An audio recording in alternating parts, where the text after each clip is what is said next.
We are the Nerd Eternal Network.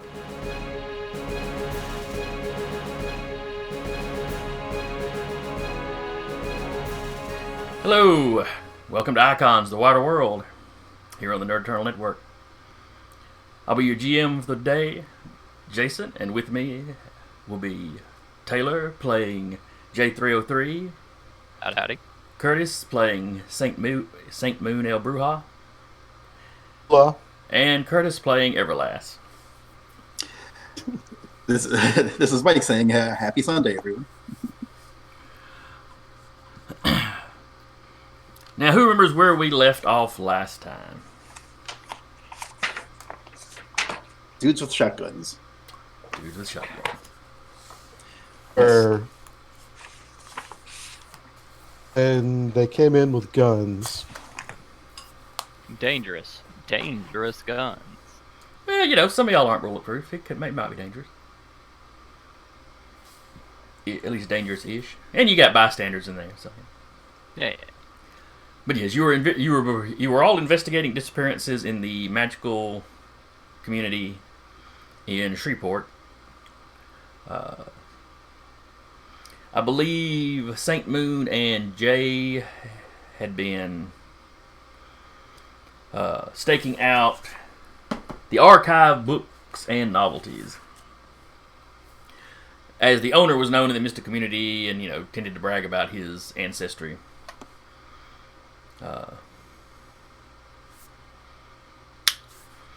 Having heard about the disappearances, Wolf Witch, who isn't with us today, and Everlast had also come to Shreveport to investigate.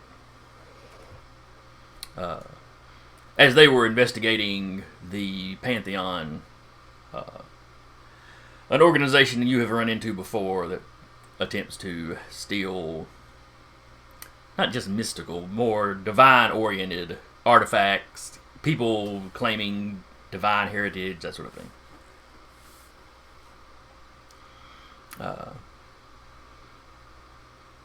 So Wolf Witch and Everlast have been inside talking to the employees who had called the owner.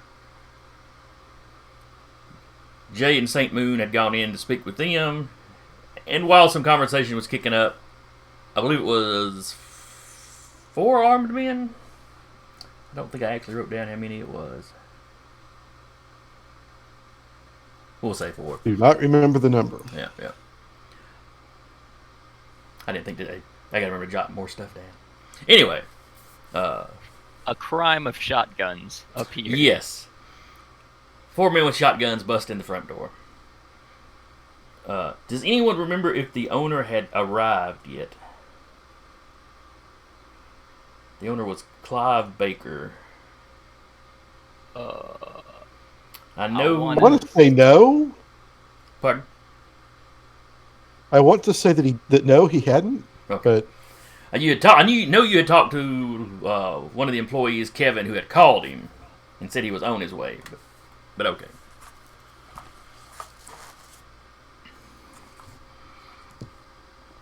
So we're not going.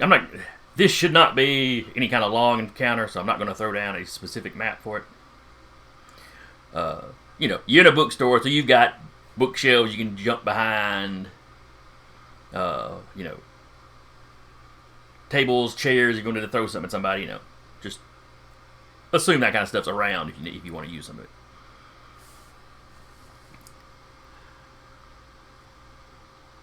Let's see. Let me go ahead and throw your minis down on the little city map I've got up, or location map I've got up, just to do the initiative with. Okay. And then I will try to find that map because I had on the wrong one. All right. So I clear the list. So I'm going to assume as you say that, we should also... Or do we need to wait for you to put us on the turn order before we roll initiative? Go ahead and roll initiative. The character sheet doesn't do anything automatic with this one. Oh, okay. Like the old D&D sheets and stuff, you can actually click it and it'll auto put it up. But, I was excited. It actually worked, letting me drop my icon. Whoa.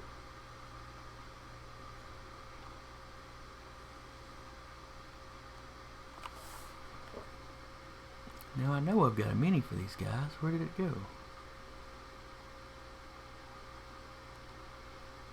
Well, not these guys, but the guys I was planning on using.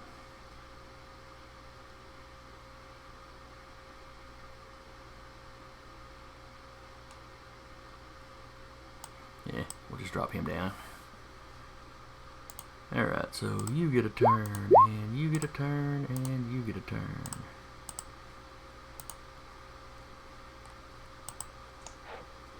Going on a 5 because Jay is the least coordinated mother in this place.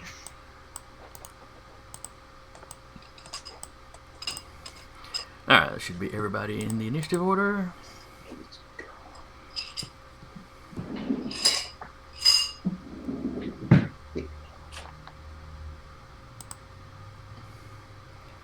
need a D6 plus 3. Alright, so they're going on a 5.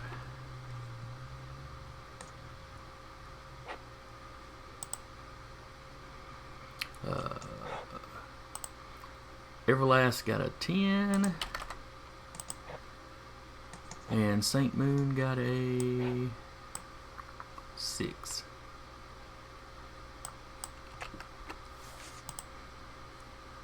In descending order. Oh, this is going to go ugly for them. They ain't even going to get a turn, are they? Alright, Everlast. 4 guys with shotguns have just come in and telling everybody to get down on the ground. Yeah, and they just one of them proclaimed to grab the Egyptian, I believe was the exact quote. Yes. Yes, get the Egyptian. So, yeah, Everlast is sick and tired of dudes trying to like capture her. So she's going to like grab the closest one and then use him as a shield to charge the rest of them. Okay. Would that be like a wrestling move? Would you count that as a grapple? Yeah, if you're actually grabbing the guy and going to manhandle him around, yeah. Yeah, okay. Here comes the wrestling. Okay, I generated a 12 total. Okay. And I think he resists that with his... Let's see. Does he resist that with his strength? Or is it just his strength to try to escape it after it's gone down?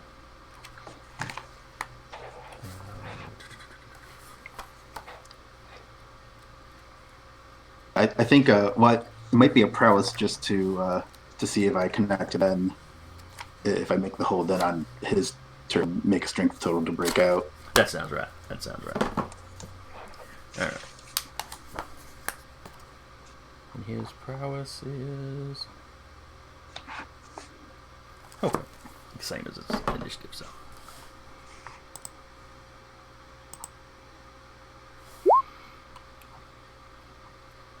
Alright, massive success. You've got him in a complete hold.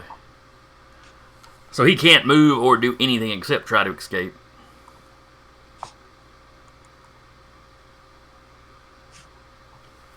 And if I still get a move, I'd like to basically... I'm not really necessarily thinking of just using him as a meat shield, although that's kind of what's happening. He wants to just basically use him to like slam him into all the other...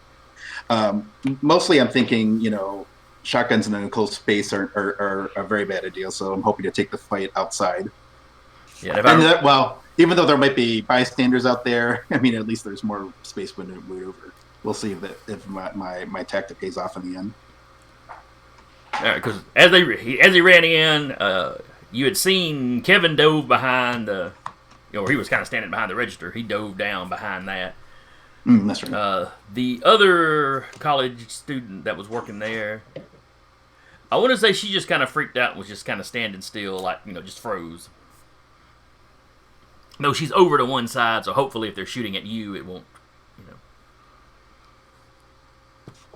it shouldn't catch her by mistake. At least not until you start slapping people around, while they're shooting. It's alright, so you snatch this guy with no trouble. And are basically running towards his buddies with him. So next round, you can try to knock them back outside with him, or Cool. hit a mofo with another mofo, whatever you want to do. Okay. Saint Moon. Oh. Oh. Just like a mogul, bringing a gun to a magic shop. But what shall I do? A good question. Oh, I know what I'm going to do. I shall use my magic to activate control, To activate what? to duplicate magnetic control, Okay. and I am going to try to do a Magneto and just grab the guns. All right. Now is And that's cool. yeah, that absolutely works. Now your magic is that one of those that takes a round for you to? No, he's got instantaneous, but it is unstable. So I will see if it actually does what it's supposed to do. It's unstable is the one you have to roll, isn't it? Or Yeah. is it? It's like if I remember right, if I get a 1 or a 2, it does something unpredictable.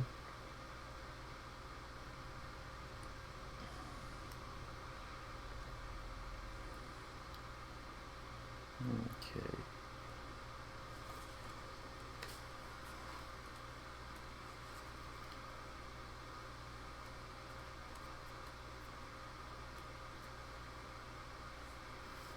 All right. Standard limits.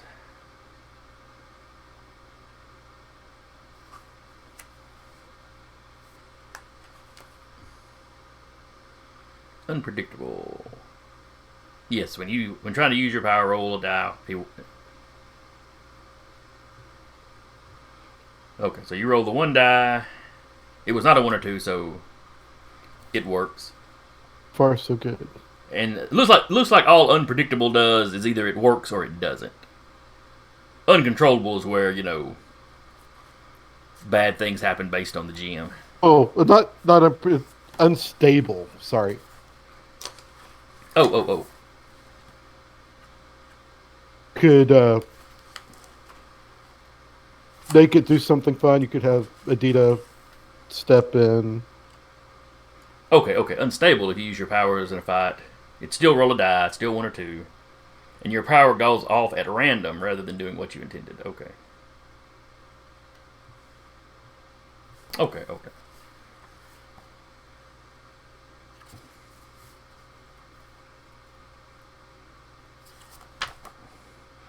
Let's see. Takes preparation to cast a spell, but you've got something where you don't have to worry about the prep. Choose a power effect you wish to duplicate. Make a test with a difficulty equal to the desired power level. So, how many levels in the power do you want? Because keep in mind that's going to be the level of difficulty you've got to roll. Yes, let's say 5. Okay. Because there's does my actual power level add to that on my roll? On your roll, choose an ability. All right. So when you pick your powers, you're supposed to pick one of your attributes to be your spellcasting one. Probably either intelligence or. He'll do willpower. Okay, willpower works. And then if you've got, do you have a skill that would factor into that?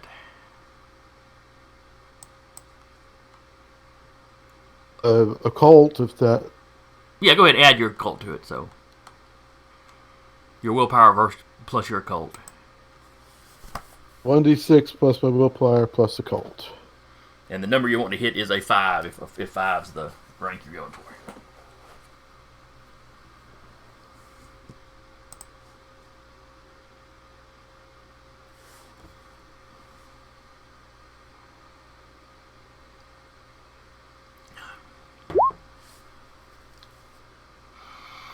This one that's strong enough to grab the.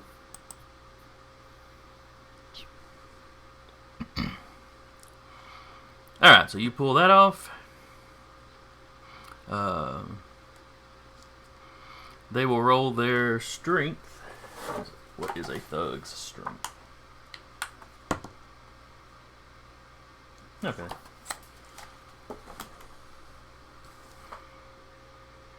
So give me a d6 roll plus the 5 ranks of magnetism that you now have versus their strength.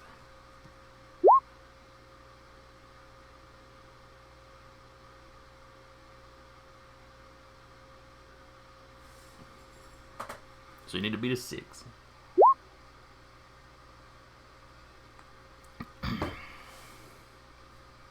I think he beat a 6. That was a major success. This is basically a grab.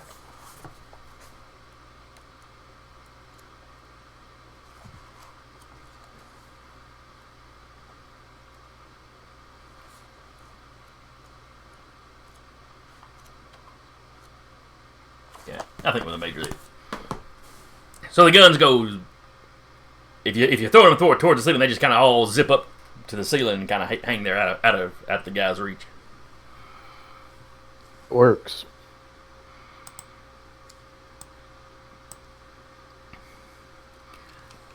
Now, does Saint Moon kind of pose dramatically while he's casting a spell? Is there lights around him? Does he have the swirly things around his hands like Doctor Strange? What does it look like when he casts a spell? Well, he he's actually pretty subdued, but yeah, let's do the swirly things.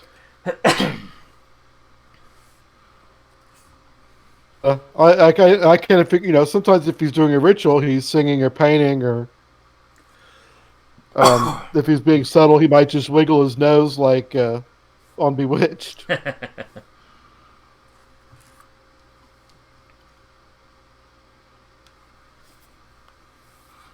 So their guns move out of their hands. They scream.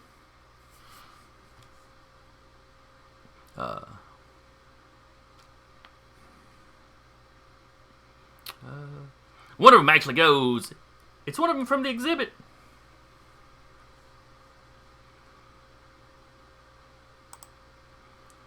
J303. I'm a robot man. And he only says one? I'm a robot man. How many robot men does this guy think are in this town? Maybe you're the one he recognized. Sure, we'll go with that. Yeah, I'm gonna walk up. He's and just focused on that guy because that guy's the one with stuff spouting out of his hands. Yeah, I'm gonna just walk up and slap one of them unconscious. I'm a robot man. I don't have to play your games. I'm just gonna walk up and slap one of y'all. I'm offended to be surrounded by all this magic. There's some science for you. It's velocity versus plus mass, or times mass. I'm not even using my strike power. I'm just slapping him with my hand. Yeah, you connect. Cool. 6 points. I'm a very strong boy.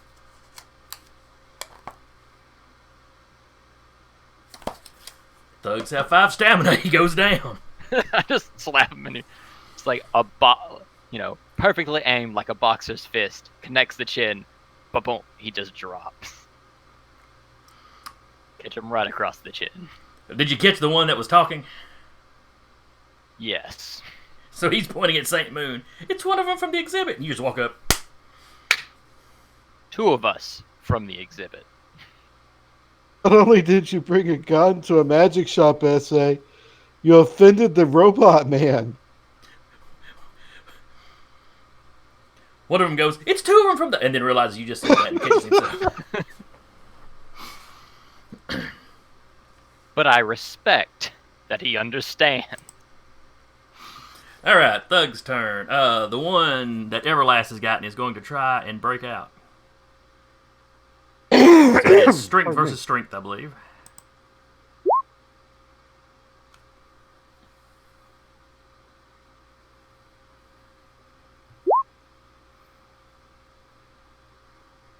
Okay, so he would have to roll max, and you would have to roll minimum.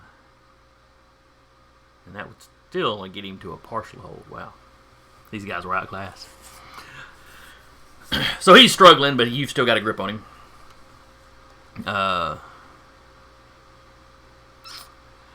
Let's see. So there were 4 of them. One's held. One is unconscious. One of them's going to run up and try to punch St. Moon. So that's going to be his prowess versus St. Moon's prowess.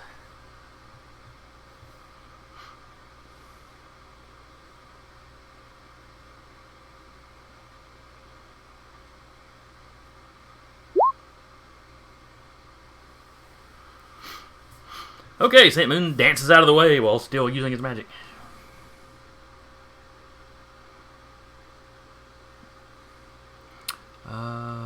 He is a good dancer.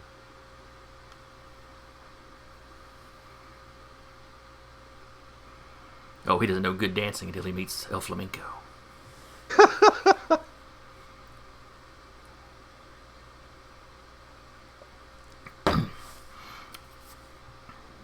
Let's see. So that's one more. Jay, the guy next to the one you knocked out, reaches over and grabs a chair from one of the reading tables and is going to try to smash it over your head. Ooh, good roll.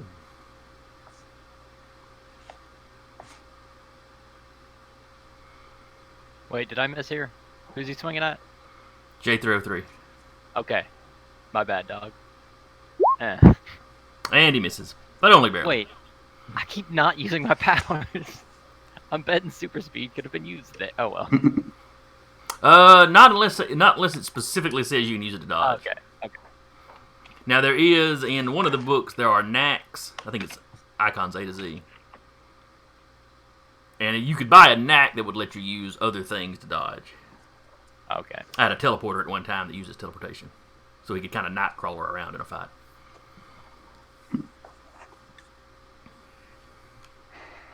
But though I think when we made the characters, I can't remember if I was using that, if we were actually using knacks or not. You can feel free to spend experience on it if I ever remember to give y'all experience. Someday. Someday I'll remember. In fact, I made it. All right, then. In fact, after the stream today, I may count up which characters y'all played, how many sessions, and figure it out. Right. All right. So,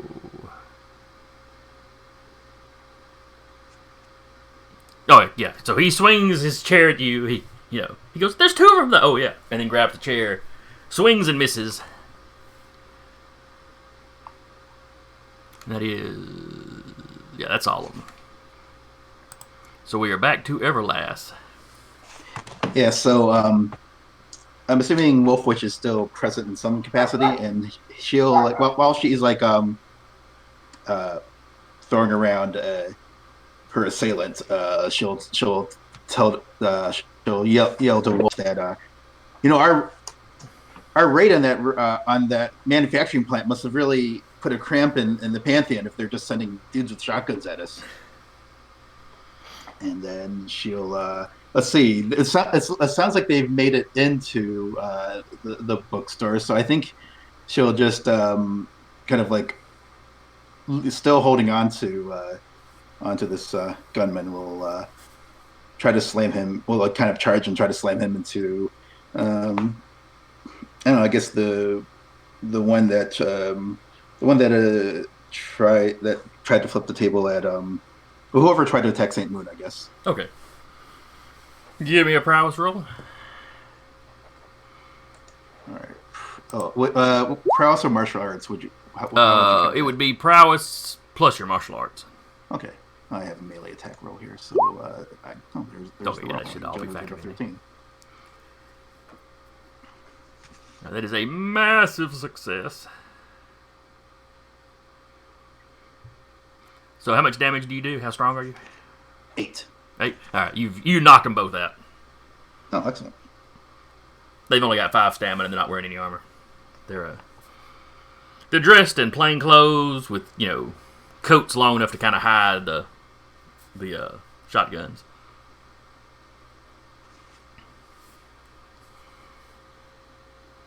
They're sawed off, so they're easier to conceal. Also very illegal.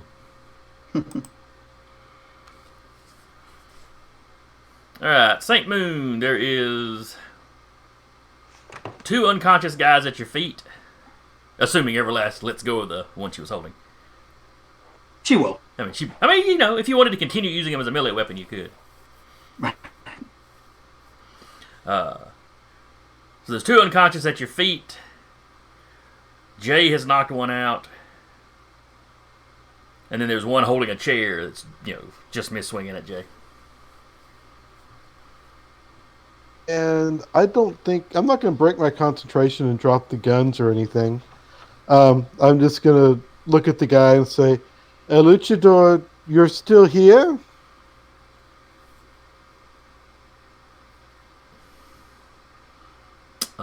You're saying that to the guy with the chair? He looks at you confused, like he doesn't know. Like he doesn't know what those words necessarily even mean. What?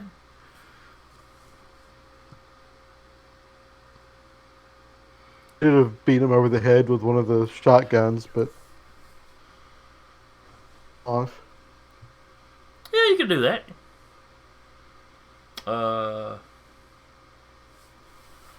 Actually, I'll lower one of the guns and point it to him, and just say sit.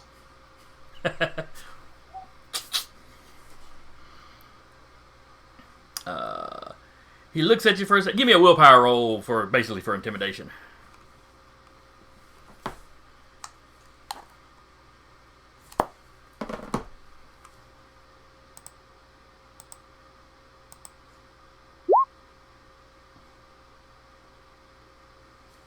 He puts the chair he's holding down and sits down in.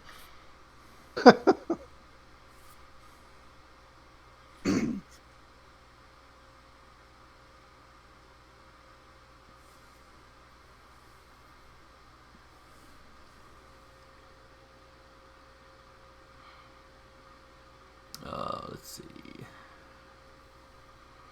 So that is everybody's down.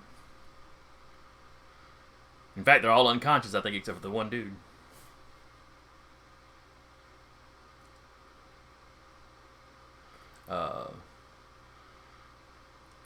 I'm up or whatever. Okay, what do y'all want to do? You know, a glance at the window does not show anybody else approaching the store at the moment. Wolf Witch was in the process of kind of ushering the girl that froze up. Wolf Witch was kind of ushering her to the back, so she comes back in. Kevin is standing up from behind the sales counter.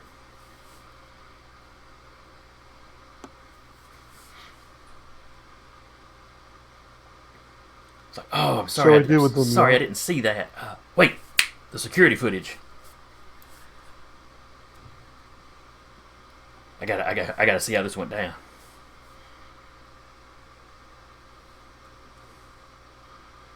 And y'all are left for just a moment. Y'all are left alone in the room with this guy. Well, and his unconscious buddies. I think we should let J303 download his brain. Realize you can't actually do that. J303 will politely look at him and go, "Hey, look, we're buddies and all that. I was designed to make stuff with like 3D printed materials.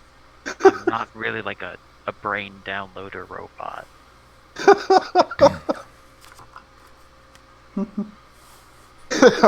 I'll point at the guy like, he doesn't know that. Yeah, Everlast will follow that up by saying I'm also a robot. I can't exactly lie. He says loud enough so the other guy can hear it. Everlast will follow that up by saying, so unless you want us to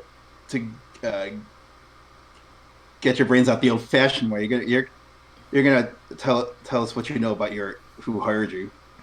Okay. Try for an intimidation attempt. Okay, give me a roll. And that is a part. Willpower is intimidation. Okay, I generated a 9. All right, he got a 4, so you beat him by 5. So that's a massive success. Yeah, y'all have got this guy pretty well cowed. Look, man, we were just hired to watch the shop. We were supposed to just be scoping it out. One of the guys recognized you when you walked in, and he thought this would be a great way for us to get promoted. If we could show up to the boss with you. Oh, you're a self-starter, I see. Yeah. We were just trying to better ourselves. Right, make yourselves gods amongst men, right? Just like that. Maybe eventually, but right now it's just pay raise would be nice. And tell you what, once you get the big promotion, what were you even thinking of? What were you going to do with it? What great glorious cause were you going to elevate? Well, elevate mankind's a pretty good cause. I mean, in the long term, in the short term, I was going to pay off my car or something. You got exactly. We got real world concerns too. Yeah, at this point, Everlast is just going to say,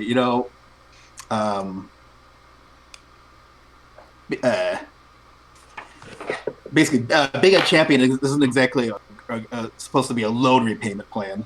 Everlast is a little indignant. I think she's her quote unquote cult upbringing is starting to leak through here. She's a little offended that what she had been raised to believe in as a noble lifelong calling is basically just a get rich quick scheme for these dudes. But I think she just followed it up with asking who is your contact anyway? Just so I get the name, the next rung of the ladder. Let's see. Oh, we answered to Sergeant. What's a good name?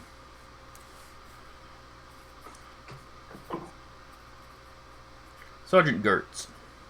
Sergeant Gertz. How do we find this? How do you find this sergeant? Is this an actual army sergeant? I think he was at one time.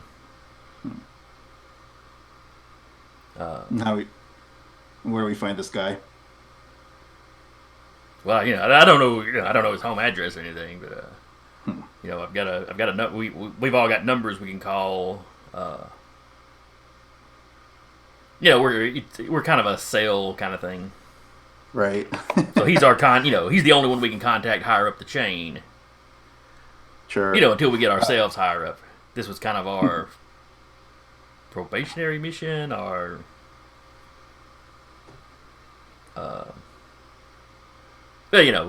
this was our job to prove we were, trustworthy and could get stuff done.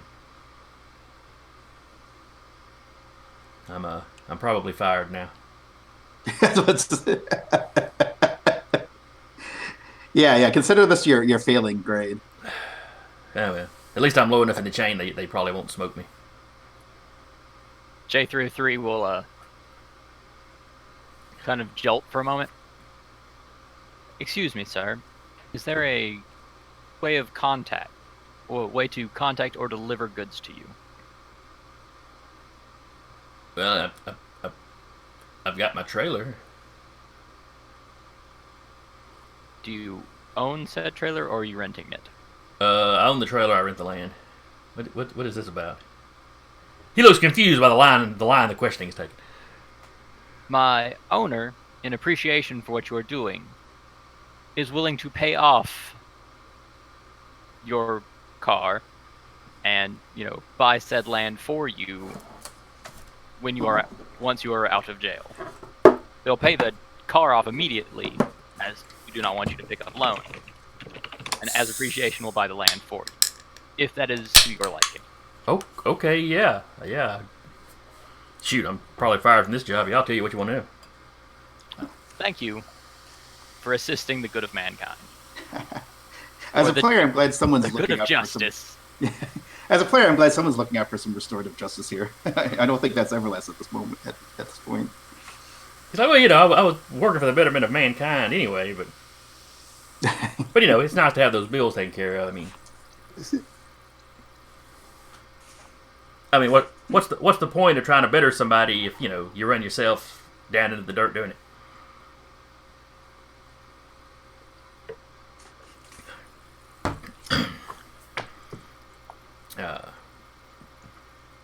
So yeah, he's like, I've got my cell phone here in my pocket that's got Gertz's contact information in it.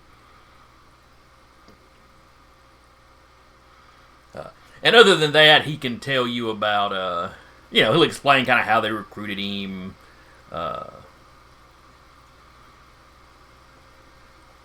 You know, he got let's see, flunked out of basic training in the Marines.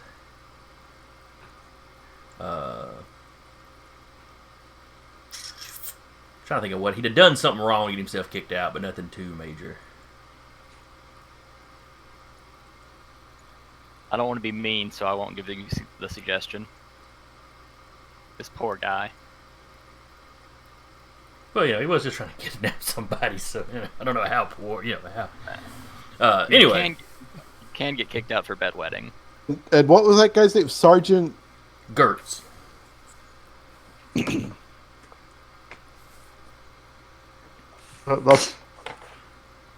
It seems like Sergeant Gertz probably doesn't know that the mission was a failure yet. So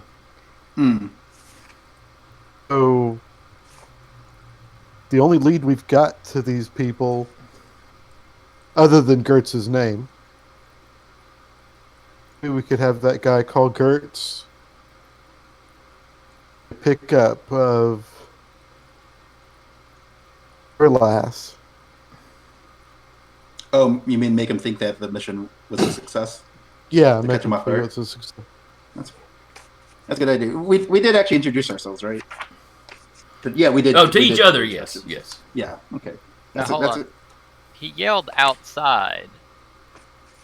One of them yelled outside about people from the... So I think someone's gonna have information.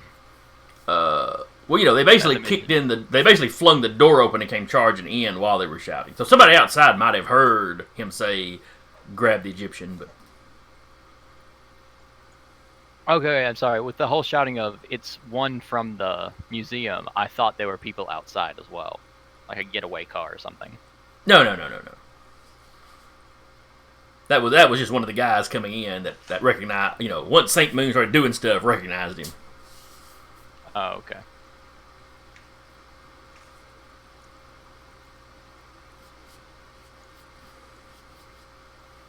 Yeah. But I do like St. Moon's plan of luring Sergeant Gertz out. Your contact here, we'll name him Stu.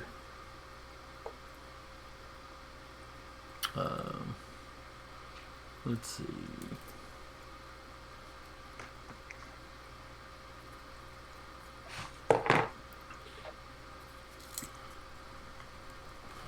Stu tells you, you know, I can make a call for you. You want to?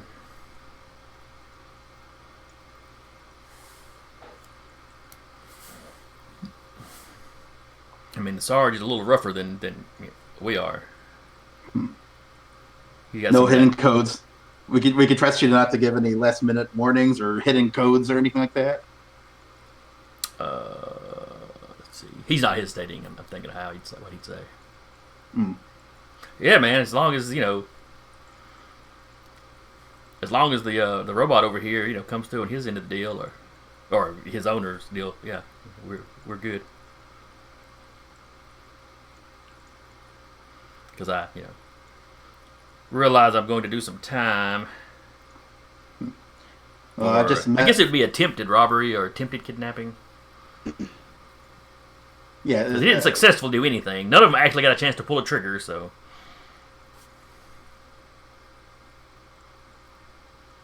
True. Well, I know I've just met. I know we just met, but our robot friend seems as trustworthy as it seems. As it. What pronouns do you use?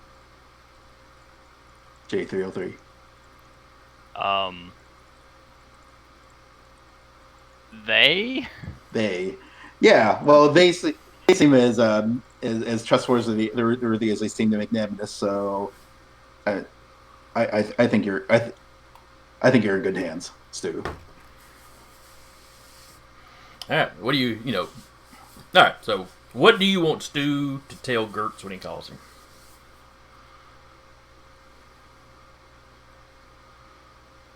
Yes, basically whatever he would have told him I'm just if the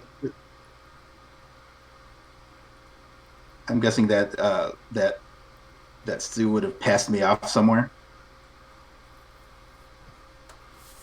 Okay. Oh no, this wasn't part of the plan. That was just them showing initiative, actually taking Right. me. They were just supposed to deliver a report. They were basically casing this joint, keeping up with Clive Baker's comings and goings, Who we still haven't met. getting keeping an eye out on who were regulars at the shop, kind of to pick up potential to pick up other people they might want to check out to see. Because if this guy's all magical and angel descended, regulars at his shop might be something hinky too. Mm. I don't know, J303, can you duplicate his voice?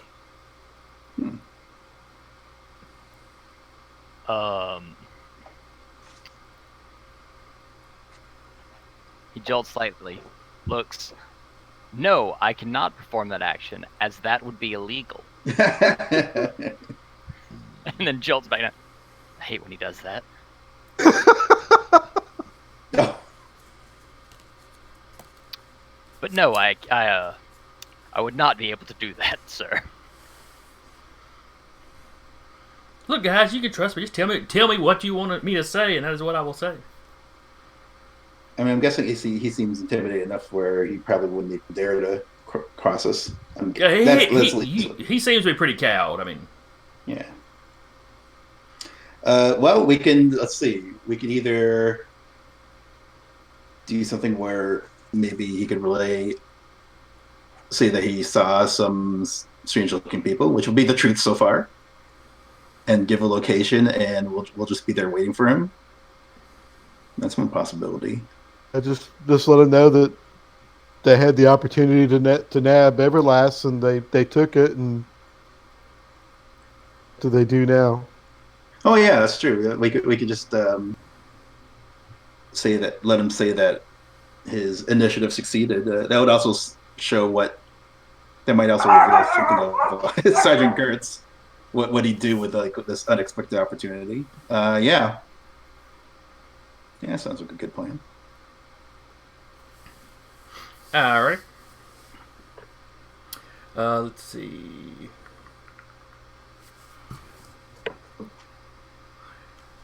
He gives you. Let's see. I'm trying to think of a good spot. Well, Jay lives in this town, so he could probably think of a good kind of semi-deserted spot to make a pickup.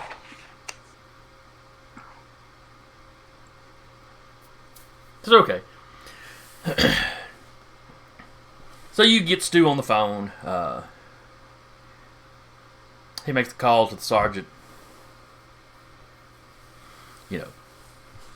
Hey Sarge, we this is he doesn't use his real name.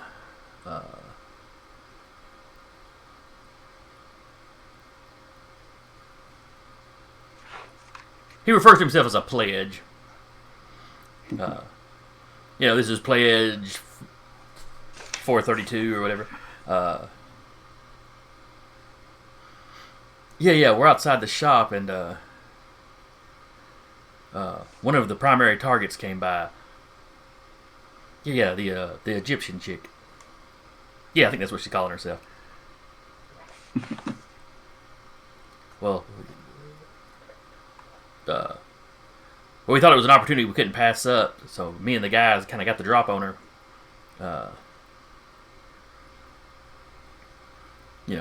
One of the guys just approached her and talked to her while the rest of us came up behind. Anyway, we left one of the guys still watching the shop because we don't want to desert our post. The rest of us are in a van heading towards something or other industrial park. Whatever location Jay knows to be generally be deserted. Just trying to get her out of sight. We don't know where you'd want us to take her. Okay, that sounds great, boss. I'll see you there. And y'all will probably listen in on Gertz's side too, just to make sure. But I'm interfaced with the phone.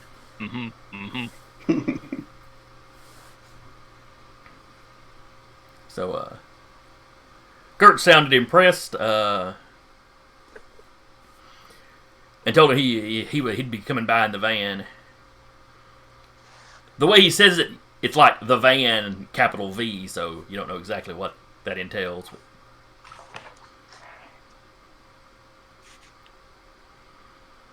And Stu basically said, we'll be there waiting on you.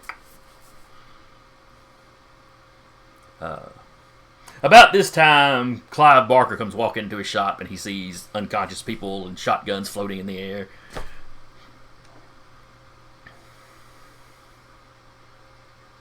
And Kevin's safe.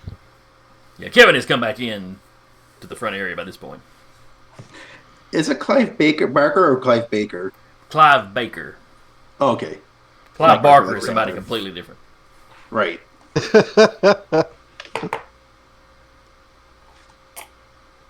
And now he's here. How angelic does he look? He's got a little pot belly. He looks. He could be like one of those Pootie angels. He's got light blonde hair. He's got a very smooth complexion.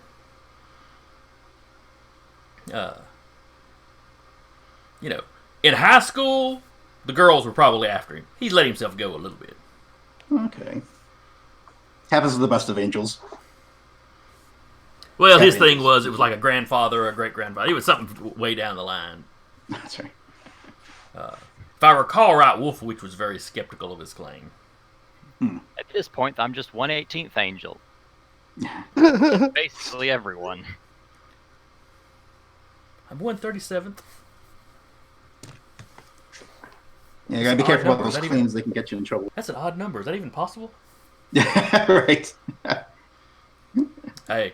Was there a magic exception somewhere in there? If you ever read the Epic of Beowulf, I want to say one of Beowulf's things was he was supposed to be 1/3 god. Oh, okay. But the Epic never explains how you work the math out for that. Yeah, there was a wild party. It was the 70s. Things happen. Well, I mean, the 1970s? No, the 70s. 70. Well, that was it. Genetically, it could happen. I If suppose. it was just the right balance. Or How you, they or know you that could get in Beowulf. decimal point wise, you get close enough to it to round up.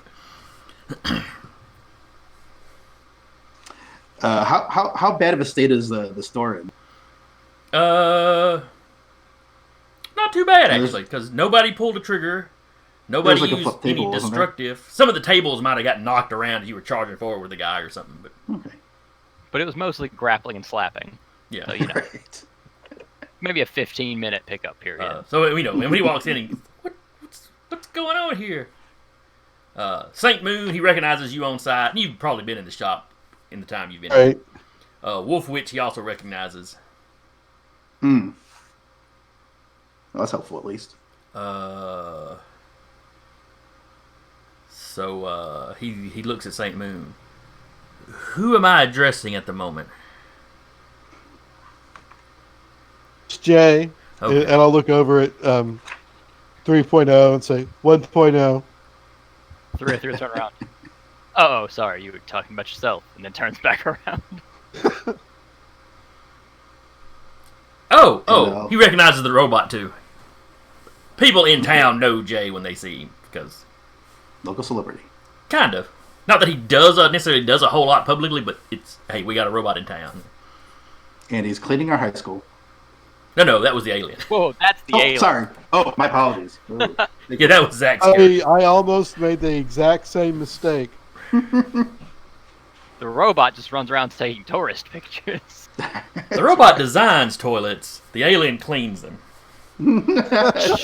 A great crime fighting duo. Whoa, GM.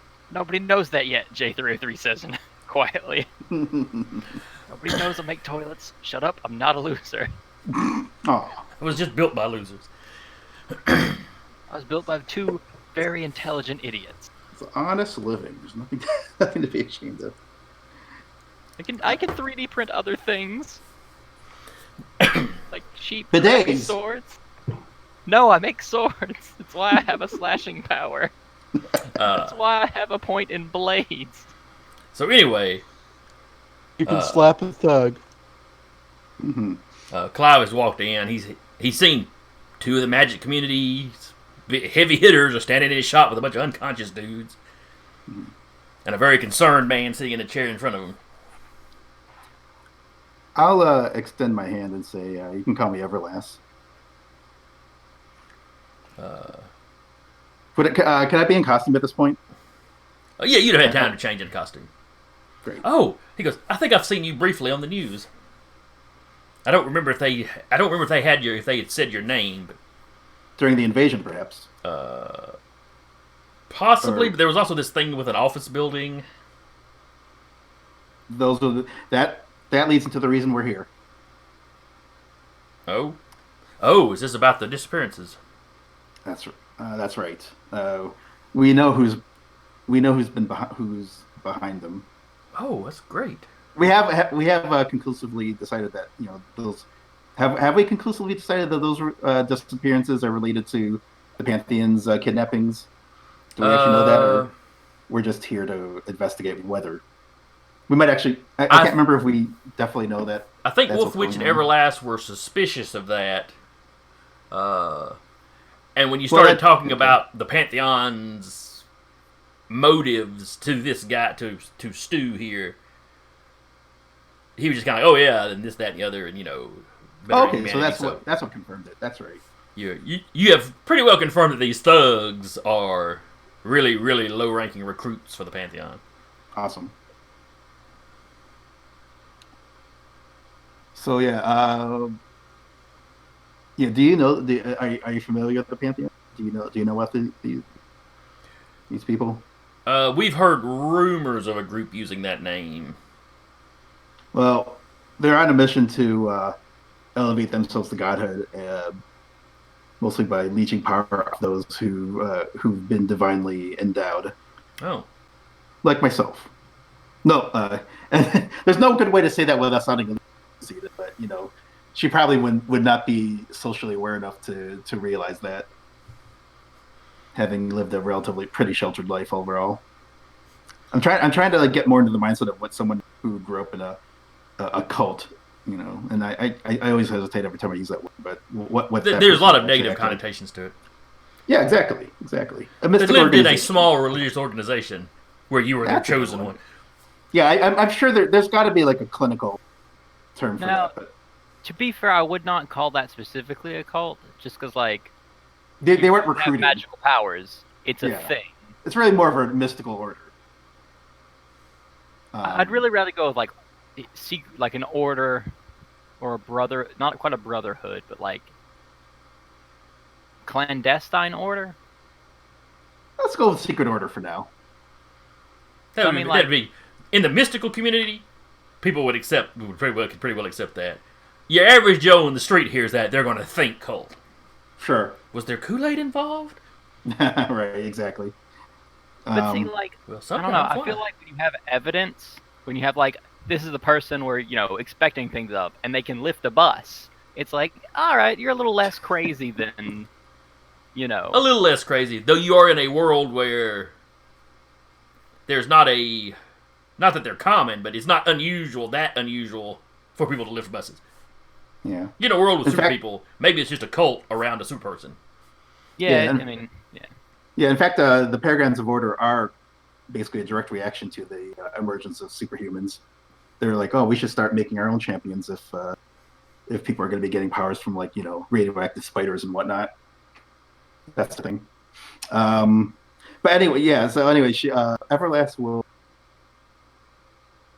continue on to say that the Pantheon's been kidnapping people with divine powers, and they've tried to kidnap me a couple times for like I guess I don't know what the second, third time now, and we're trying to. That's why we're trying to shut them down because who knows what else they have locked up, and that's why we're here. We're just trying to see if we actually just confirmed that that is the Pantheon that's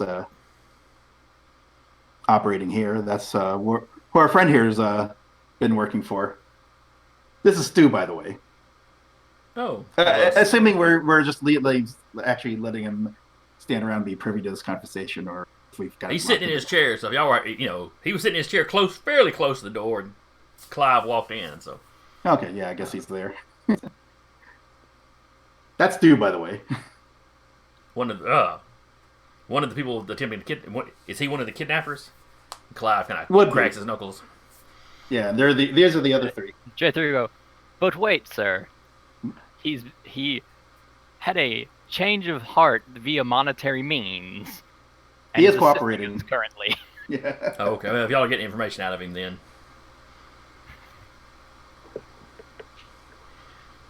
Yeah, we've just arranged a rendezvous with his I guess his higher up, his connection.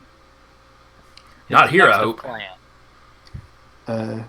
Well, wherever J303 started, but yeah, not here, right? I don't think it would have been here. J303 is like, oh wait, I was supposed to do that.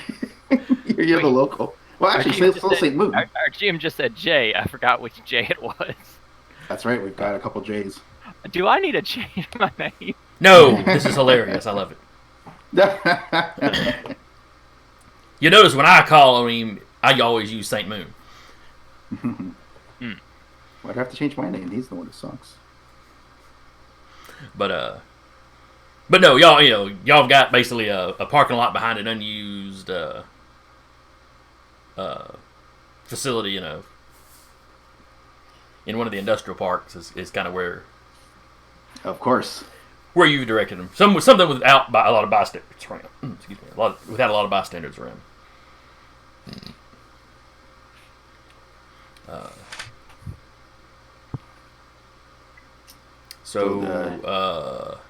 Clive's like, does that mean do we need to call the police on these guys then, or is there some other means of dealing with them that you wanted to use? We do have to figure out what to do with the other three. If we just turn them over to the police, I don't think I can take other people to my secret hideout. So, in fact, I wouldn't want to use it for that sort of purpose anyway. I only want to go go to my secret headquarters in emergencies anyway, and that doesn't qualify. I don't think. Kevin kind of speaks up. Well, we've got him on camera coming in the front door with shotguns, so most of the fight you can't really see most of y'all in the camera because this shop has only got the one camera pointed at the front door. So you see all and he'll show you the video where you see all four of the guys rush in. One of them stays kind of on camera, so you do see the gun get pulled out of his hand, and then you see him grab a chair and miss a swing, and then you see him sit down in the chair. A few people standing around him talking to him. Yeah, I think it'll be fine to just turn at the very least the three unconscious ones over to the police. Now, do we plan on having Stu with us for the ambush for the sting operation? You can if you want to.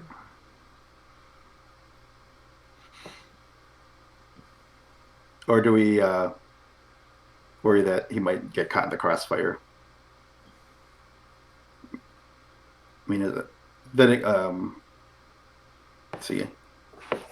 Do any of us have any special sensory, like special sensory abilities, like I don't know, long vision or whatever? I guess Saint Moon could have whatever he wants with this spellcasting. Potentially, yes. Okay. J303 will turn to Stu. Do you know what the van is? Oh, Yeah, it's a van.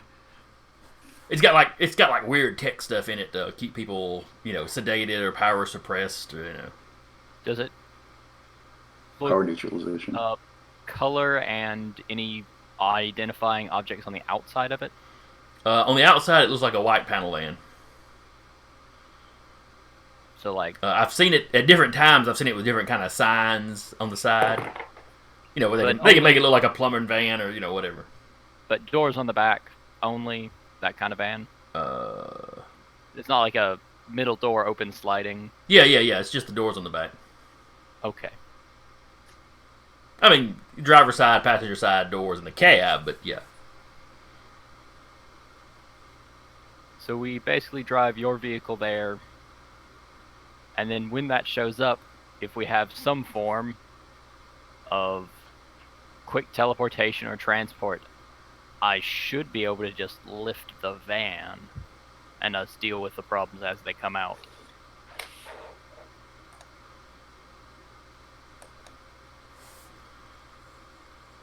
Stu's like, so that sounds like y'all don't need me to be there.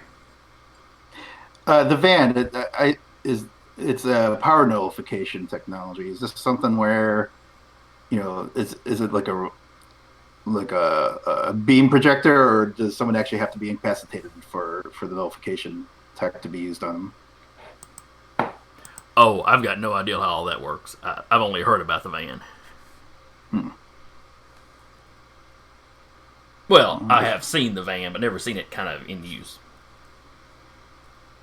Have they mentioned an EMP on it? Not specifically.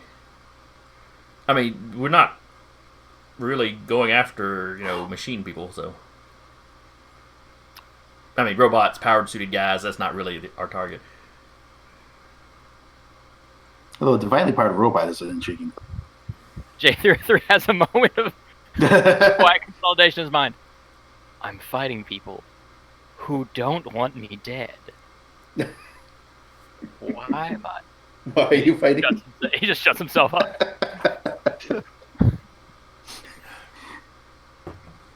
I already have enemies. Why am I making new ones? Special, brand new enemies. Well, that's a fair question.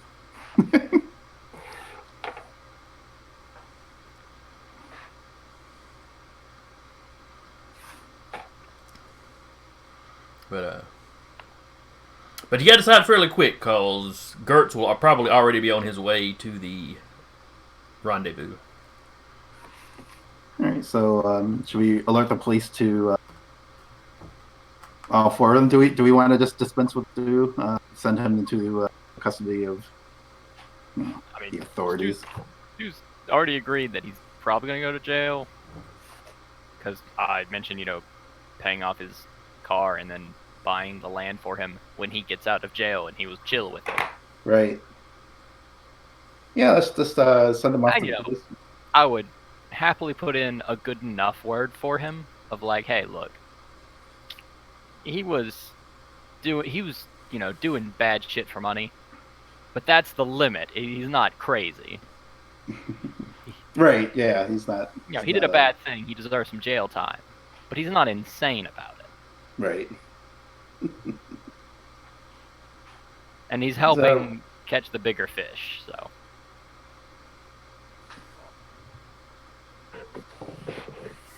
That's fair. I guess Everlast can live with that. What, Clive? Clive's store that he busted into. Oh, Clive's fine with calling the police on him. Nobody was actually hurt. Nothing was actually destroyed. Like you talking about them busting in the door. They didn't break the door. They just kind of, flung it open and came in. He goes, yeah, we can call the police then.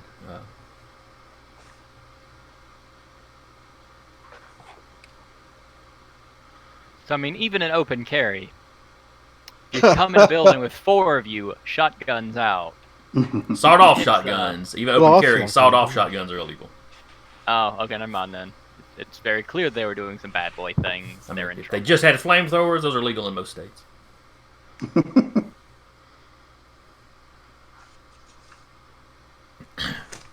All right, are y'all going to wait around to talk to the police, or y'all going to just vacate and let Clive deal with it? If Clive's magical / somewhat superhuman community. We can leave Witch Wolf.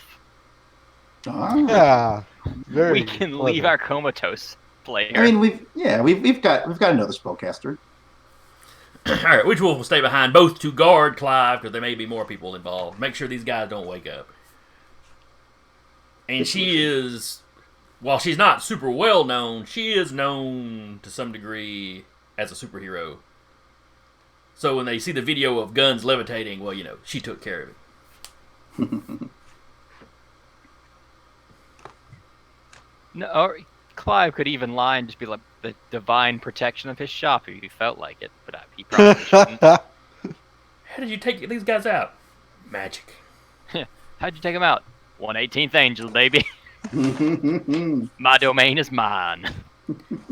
He probably wouldn't tell the cops that. He brags like that to the mystical community. To the general public, he talks like he has magic, but everybody also knows he owns a magic shop, so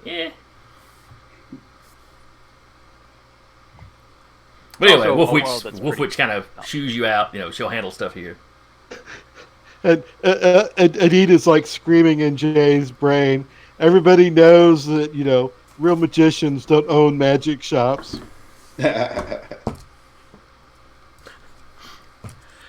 Is she just saying that in Jay's head, or does it bubble out of his mouth? It can bubble out. Would that be like an army? I hate that That'd Zach be couldn't like make it an today. army- Probably like a army colonel only got 20 or something, instead of like not even a real gun store. But hey, it's a living.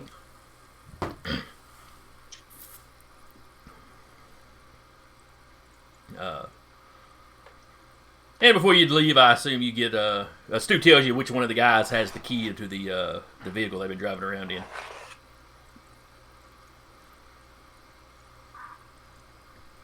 They were using one of the guys' SUVs to come here.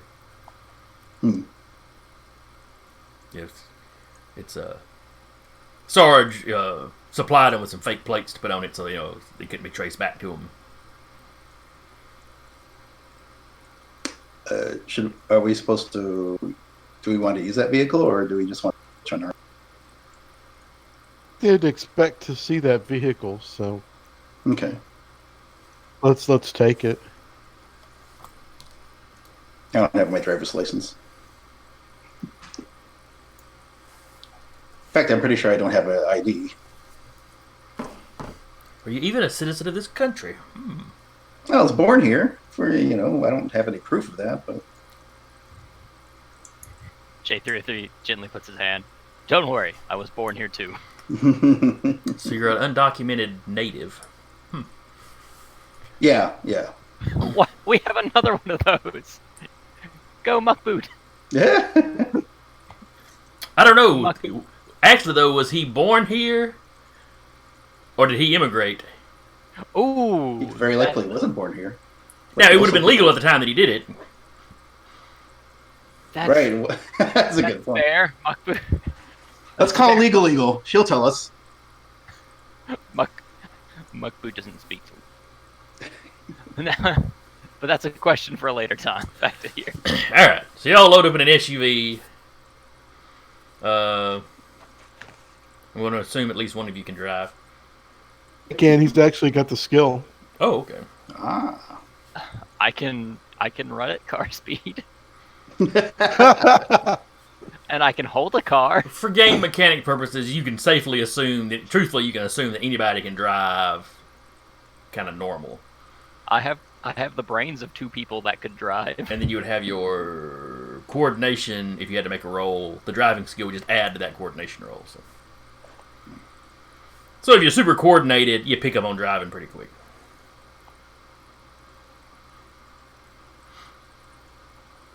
All right, so y'all get to this industrial park. Pull back behind the building. Are you going to wait in the car, or are you going to get out of the car or vehicle and kind of set up in ambush? Yeah, that is a good question. Do we when we see the van? Are we just going to rush it right away, or we don't actually have to with us? How do we actually lure him out of the car? We don't know that he'll come out on his own before he sees to. You know, J303 had suggested running up and just picking the van up and shaking people out. So I'd be fine with that. I've got super speed. I would be able to at least keep up with the car. We have super speed. We have magic teleportation. We have science teleportation. Yeah.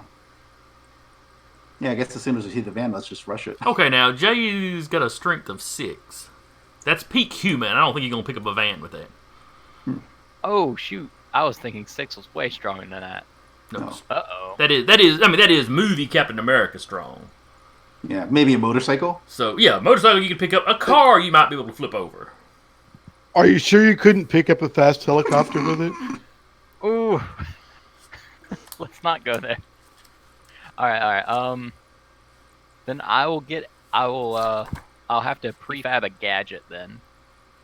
Okay, 6. Oh, well, 6 is car, and going up to 7 is tank or bus.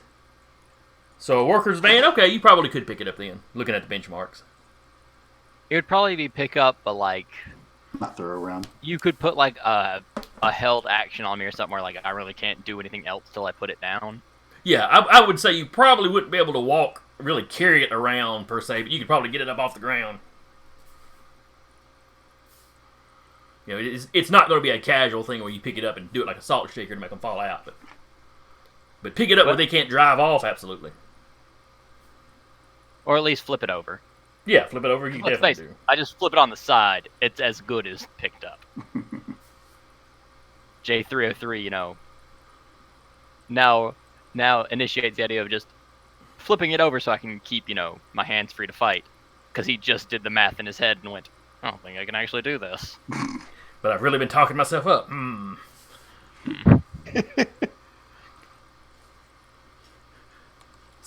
Science boy cannot embarrass himself in front of the magic guys. Nah. Logic must prevail. So the idea is to pitch the exact same issue, make it sound like I'm cooler and want to be in this fight.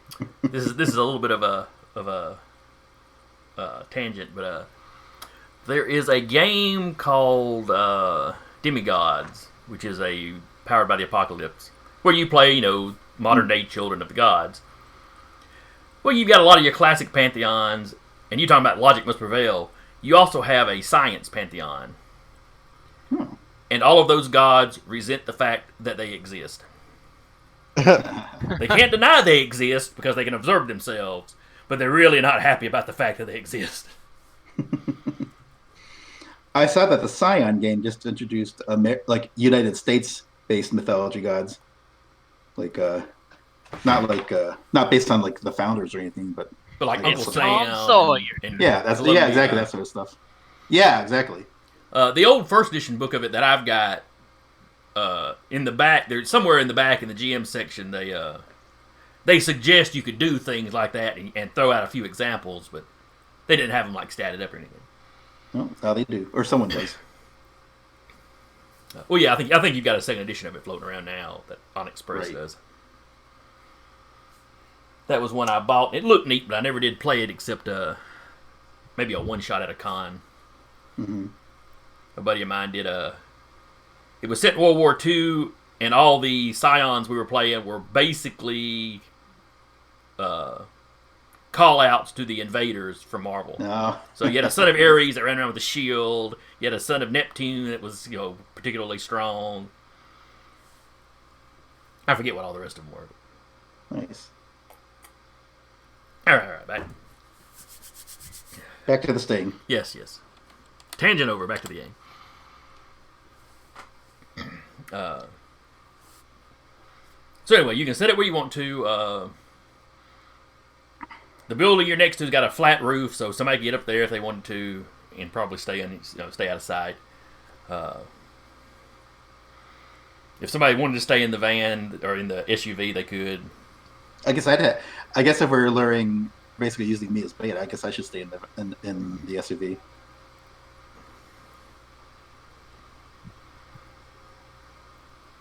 Okay. So all right. So Everlast is going to be in the van. Where is Jay going to be? 303.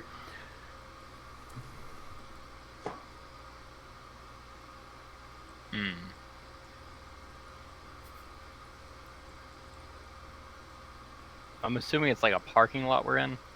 Yeah. Basically, you're behind the building, so you're not visible from the road.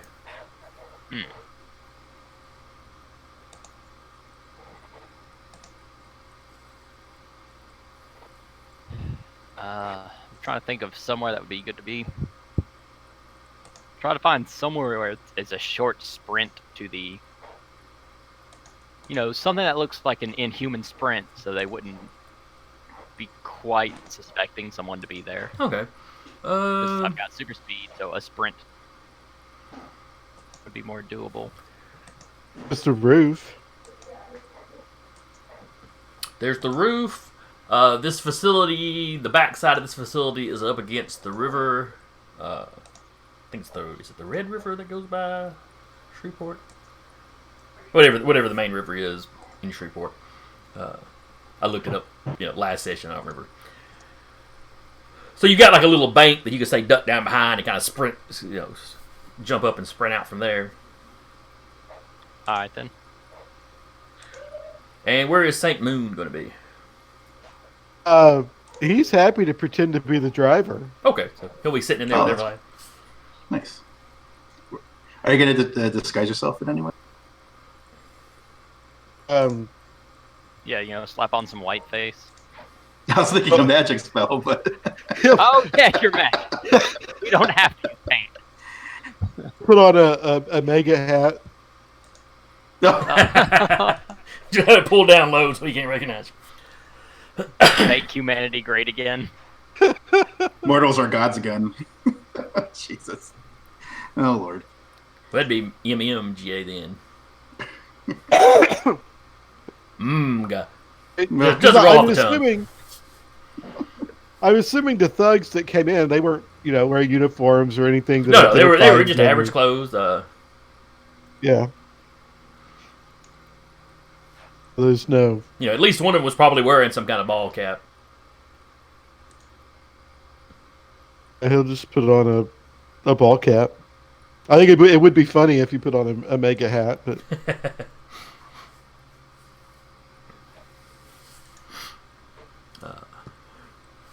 So you're sitting in the driver's seat with the hat pulled down. Everlast is sitting in the back seat. Jay is crouched over by the river. And you're there a half hour or so when this white panel van comes driving around from the back of the building. Or driving around from the front of the building.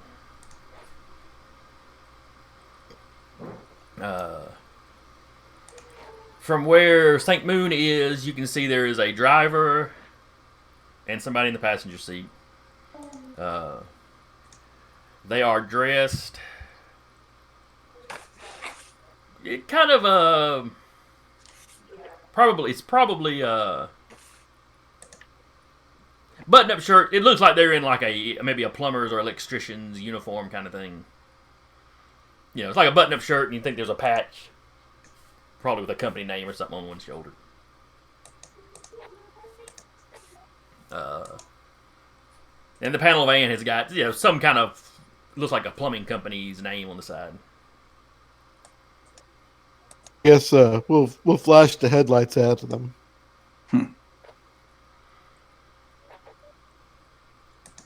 Yeah, they just start pulling right up.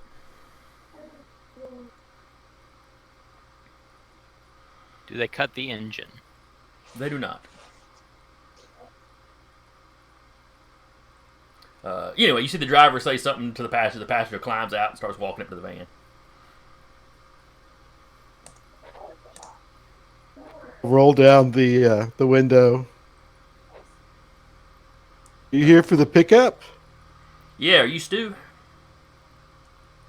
I'm Stu. For Stunatio. He looks at you.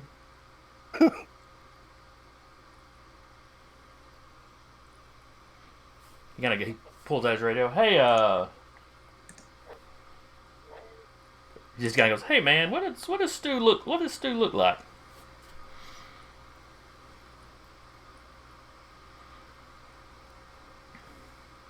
I'll look back at Everlast.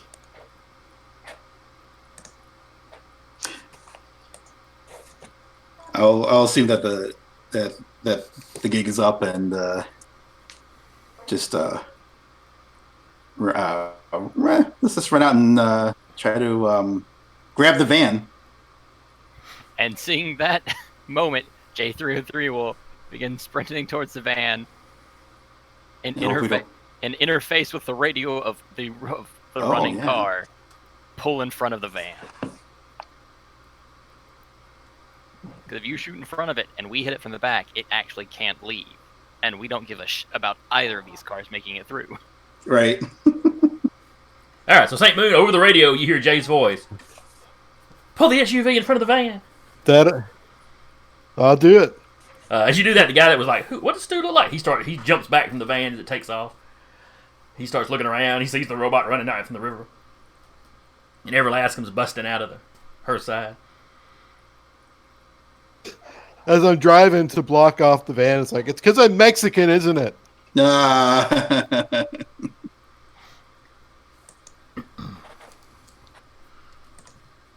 See, this is why I said makeup. You used magic and it still sucked. No, actually, he just wore a hat. He talked about using magic. Oh, yes, he did talk about it. So the two of you run up to the van before the driver really has a chance to react. So do y'all flip the van over, or do you both just grab one side and kind of lift? Because the two of you together can lift it without any trouble, I think. Because Everlast is like a strength 6'2", isn't she? Actually, I have a strength 8, so I could probably. I'm sure I could lift. Oh, have that's a what? right. That's right. She doesn't have a lot of durability, but she has got a souped-up strength. Yeah. That's right. Because I keep forgetting to buy damage resistance. Well, I keep forgetting to give you XP to buy it with, so there's that, too. That's right.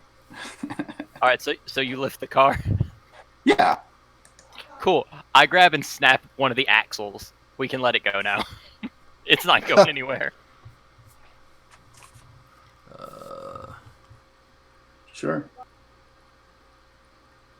Watch out for we don't lose our powers. Well, that's why I don't want you holding it and then flip something that deactivates your powers and have a van fall. No, that's a good point. So deactivating the van is super important. Let's see, you got a strike. Yeah, I will not lift.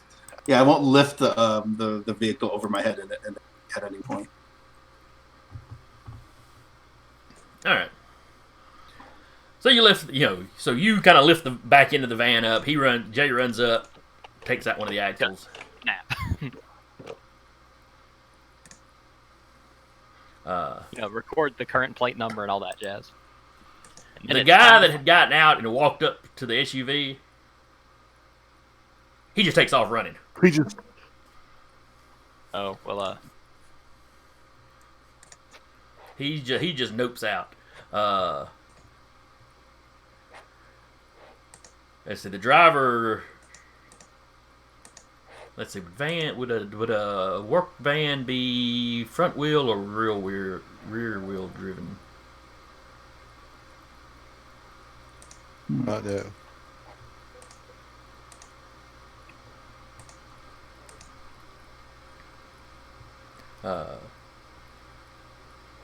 Anyway, he tries to throw it into reverse, but with a broken axle, it's not really going anywhere.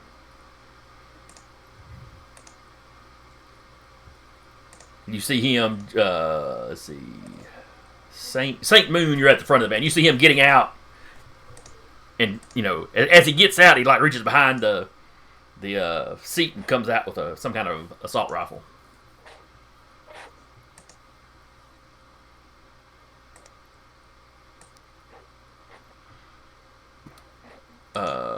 see, it's J303 and Everlast at the back end. Those back doors open up, and someone in gleaming gold armor steps out. Oh, here we go. Is this another sword saint? Yes. Yay. And as he gets out, you see him put, it's like he's just finishing putting the helmet on as he gets out.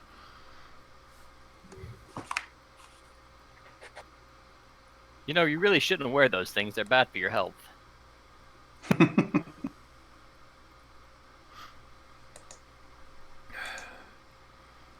He's like, only if we're defeated.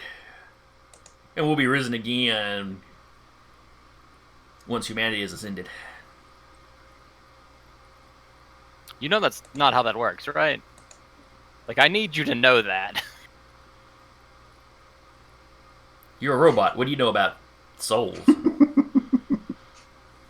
Exactly what the man with a soul that built me knows. Uh-huh. And he's smart enough to build a robot that doesn't have to have a human inside of it.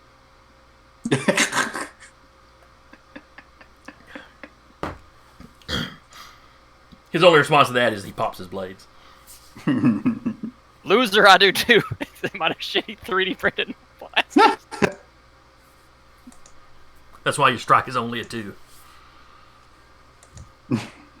Well, no, you can 3D print with metals too. Yeah. Are you going to 3D print a metal toilet seat? You could have upgraded yourself by now. I mean, it could be one of those custom-made toilet seats that conforms to a person's. The thing's more of like they're crappy things that I hit people once or twice with and they snap, and I just make another cheap one. Okay, fair enough.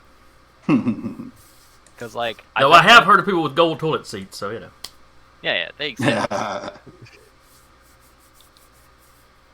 Shouldn't, but they do. That is absolutely right.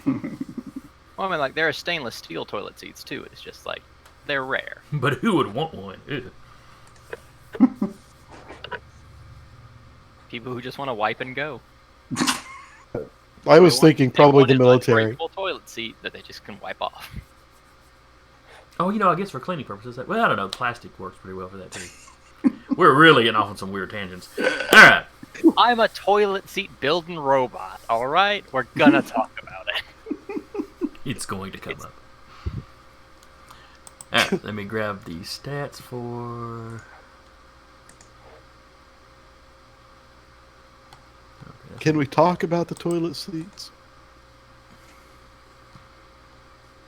Sure, they're custom made. So first, you take a 3D model of the client's backside. I'm glad not to be a part of that process. Next, you design a toilet seat so that the weight shift is properly balanced for proper expulsion. Okay, I'm done. Please, yes, thank you. I don't want to demonetize us after we make no money, so I'll stop now.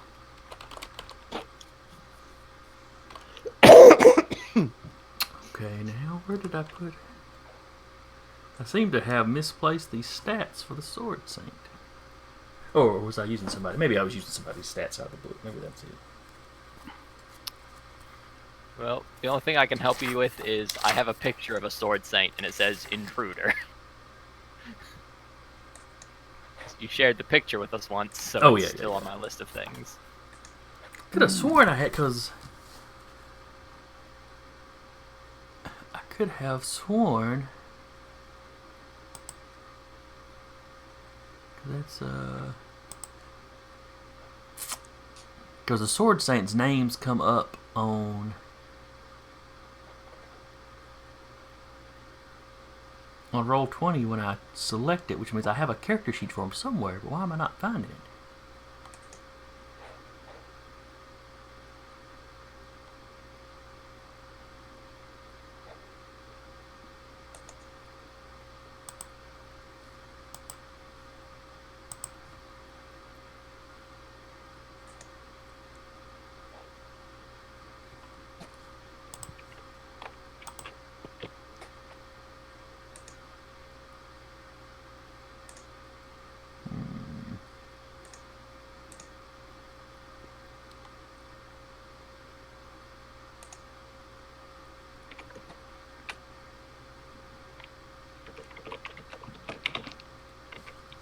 Surely I didn't delete it.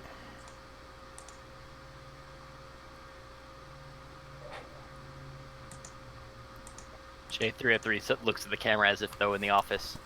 At least I was made by a guy who knows where my stats are. Yeah. No breaking the fourth wall.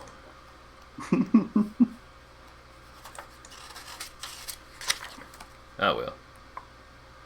This chick's got slashing power. She'll work.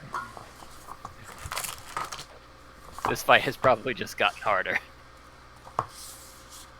He does look to be in a slightly bulkier version of the armor than y'all have dealt with before.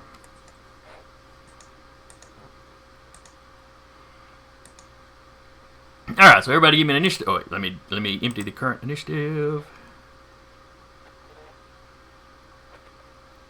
Well, I don't guess it matters. I can just use the agent card that's down there for the Sword Saints. Alright, so Saint Moon got a 7. I got a 6. Everlast has a 6. I got a rock. Coordination of 1, baby. And Oh, really? this guy is coordinated like nobody business.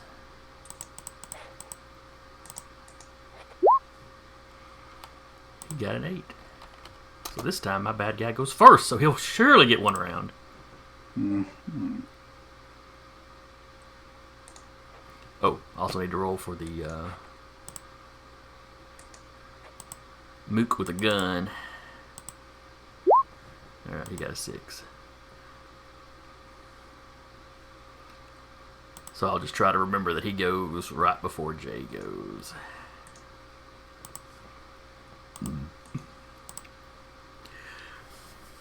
Alright, so Sergeant Gertz gets out of the, or Sword Saint Gertz, gets out of the van, has a very brief exchange with J303, pops the blades, and so the only people right next to him are Jay and Everlast, and he wants Everlast alive.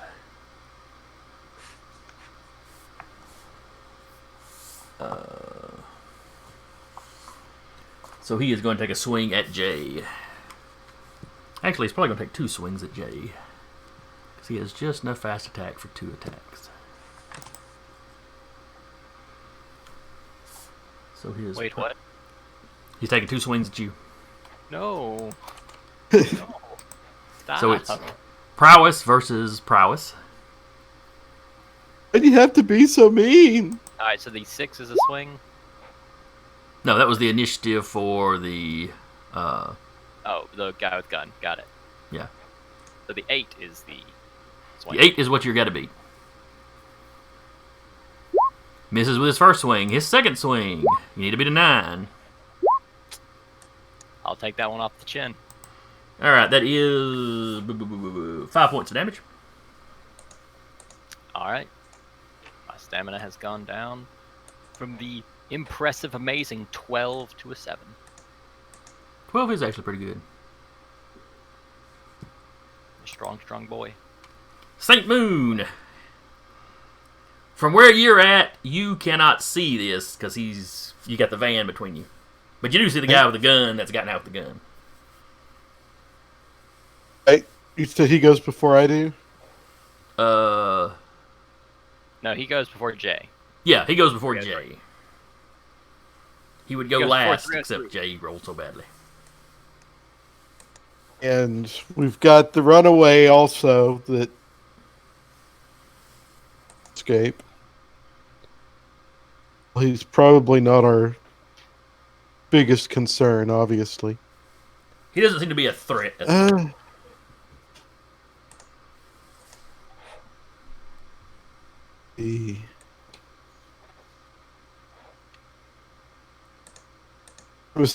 as far as I know, they're still holding the van behind. If I rammed the van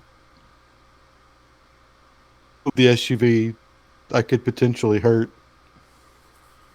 Yeah, you know at Everlast least and one of them Jay. is standing behind the van, yeah.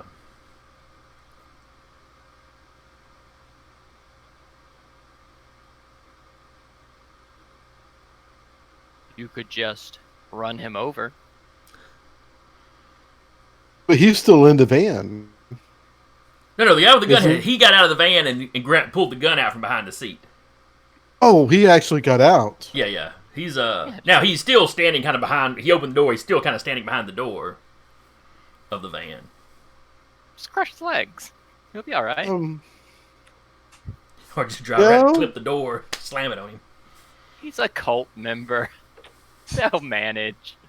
Cult members aren't people. No offense. Yeah, I think that Jay actually might. He'll kind of run him over, maybe pin him with the door. You know, if he's still behind the door. All right, give me a prowess driving roll.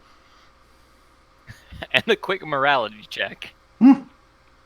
Oh, one of his qualities is he's not a hero. He Never mind. Don't give a morality check.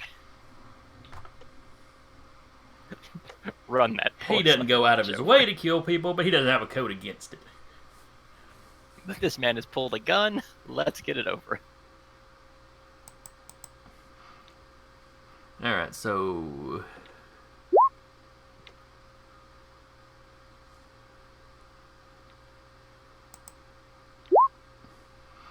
he rolled a 6 to get out of the way. Was that 9 what you rolled to hit him?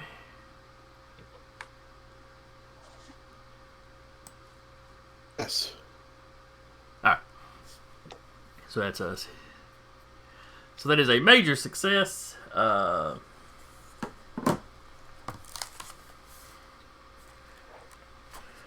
not sure how much damage a van does. I don't care. I mean, you know, he's not really trying to kill him, but he certainly doesn't care if these mooks get broken legs or something. Yeah. We will call this a stunning attack, and you got a major, so that does trigger it.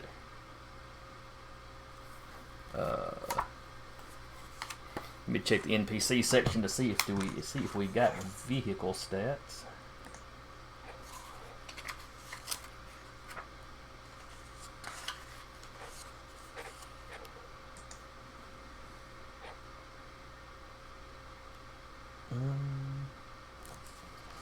Well, let's see. An SUV could probably pull another vehicle. So we'll say that's at least a 6 strength.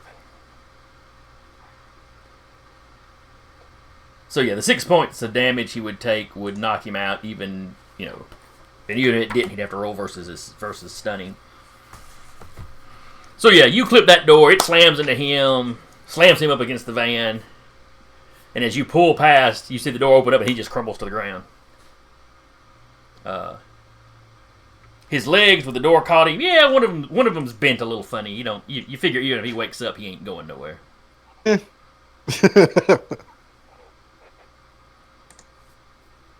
now you basically pulled the SUV kind of back behind the van, so you can now see Everlast and Jay and the Sword Saint swinging at him. Everlast. All right, so the Sword Saint. Where's the Sword Saint right now? If the van is right here, he's here, Jay's right next to him getting swung at, and then you're like at one corner of the van having held it up. Now, you may have set it back down by now, I'm not sure. Yeah, it went to the axle guts. Okay. Yeah. But you're still basically standing where you were when you picked it up and then dropped it. Gotcha. So, I'm a little... So it's... I'm a little concerned about this nullification technology that's about. So I'd actually like to rip a door off and look inside to see what's inside the van.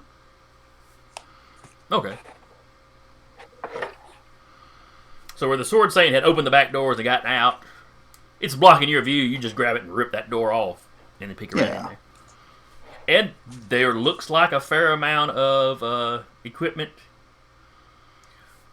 Most of it is up at the front, kind of right behind the cab.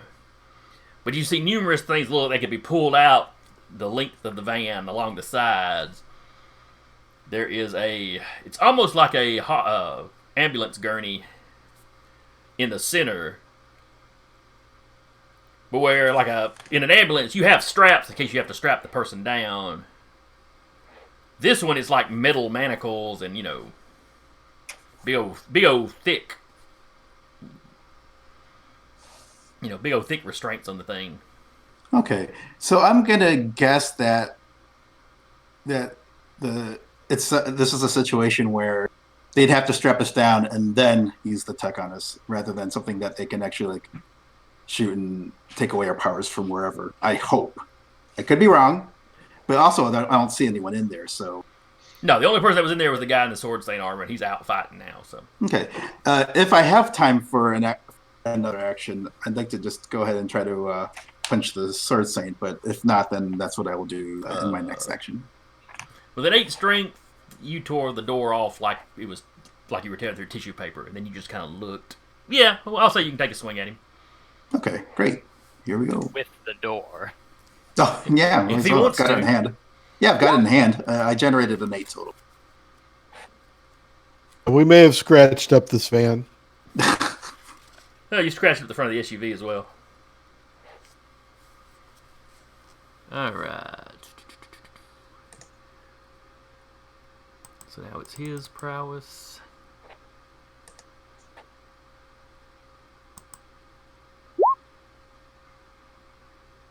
So he almost gets out of the way of it. And they said you got a strength of 8.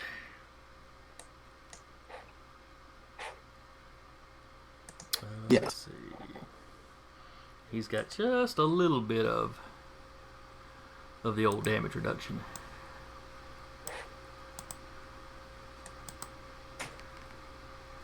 Let's see.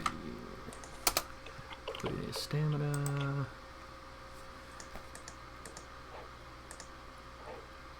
And his damage reduction is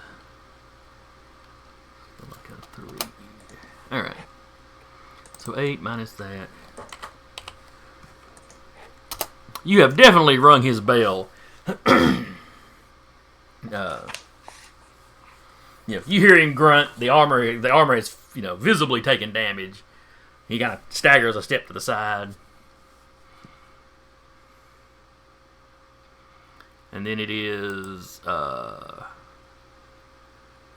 that's right. The mook is knocked out, so it is Jay's turn.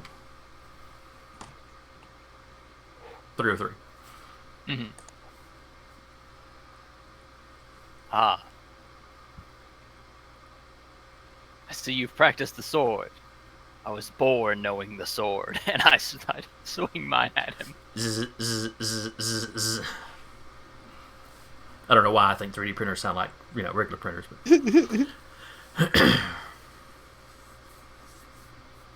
But yes, I swing my incredibly crappy sword at him. all right, roll it. Which will be a plus. Oh, I hold on a second. Sorry, I forgot to name this ability. I'll be right there, don't worry. All right, well, 9's the number you need to beat.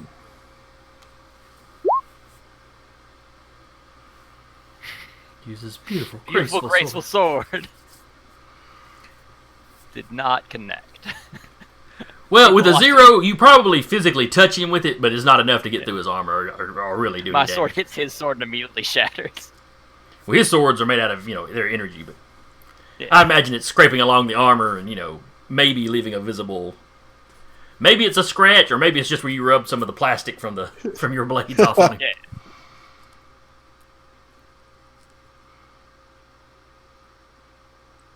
Well, that was disappointing. And then we are back to the top of the order with him. He's going to take 1 attack on Jay and 1 attack on Everlast.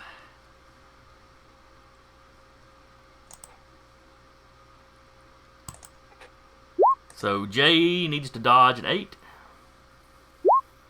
Dodge or Not an evade. issue. Everlast needs to dodge a 6. Not an issue. Okay.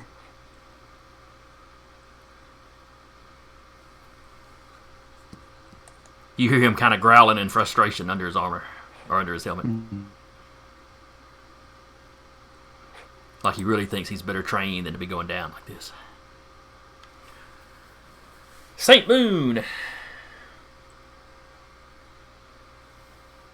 Let's see. Now their armor was not metal, if I remember right. It was some other fabricated. The outside coating had some metal to it. And when they're defeated, they tend to melt. J303 would probably know it was nanites and stuff doing it, but I don't know if the magic guys would keep up with it that closely how it works. The armor seems to be purely science based.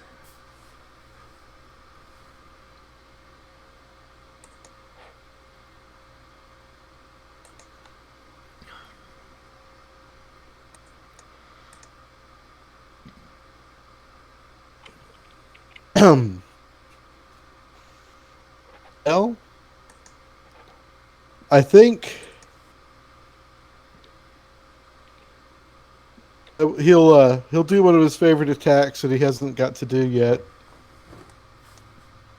He'll step out of the van if he allowed the time, and he'll take a big gulp of tequila from his thermos, and he'll point his finger to his mouth and spit it back out, but he'll use magic to do like fire breath.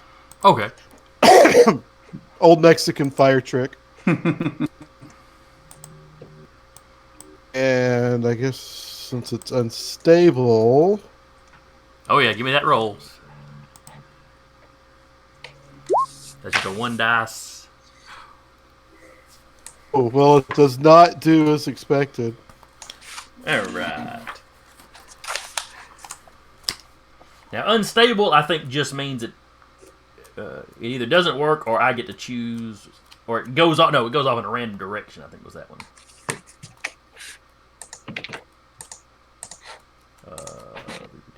I thought you got to choose whatever. If it didn't work, if something Alright, unstable. random happened. Well, you got uncontrollable, which is more what Landshark's got. And Shark has for his Unpredictable is when it works or doesn't work. And then unstable. If you use your power in a fight or other intense situation, roll a die, 1 or 2. Your power goes off at random rather than doing what you intended.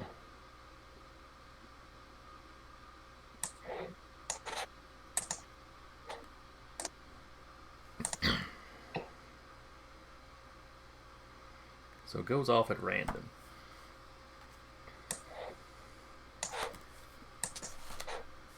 So it does not go off as you intend. You go and you just spit tequila on him.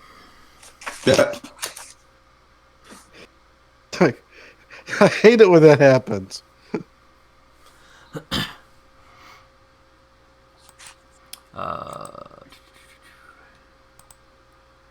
Everlast. You see Saint Moon dramatically step out of the van and then spit tequila on the guy. Okay, well, I guess that's interesting. I've never seen this person spellcast before, so for all I know, that's exactly what he intended to do. So Strange culture, huh? yeah. So I think she's going to let's see. Where is Gertz? He is standing kind of in front of Jay and next to you. Okay. With his back to the van. Okay. As long as he's still around, I'll just try to take out the Third Saint with another punch. Okay. And hopefully. Well, he flubbed his roll, so you've only got to beat a 6 to hit him. Okay. I generated a roll. Yep, you beat him by 5, so that's a massive success. Yeah. So that is a 8 points of damage, minus his damage reduction.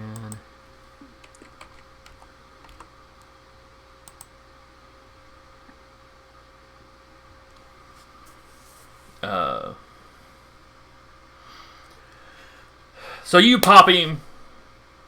He goes flying past St. Moon and hits y'all's SUV and slumps to the ground. Nice. And I mean, St. Moon, it just barely misses you. Oops.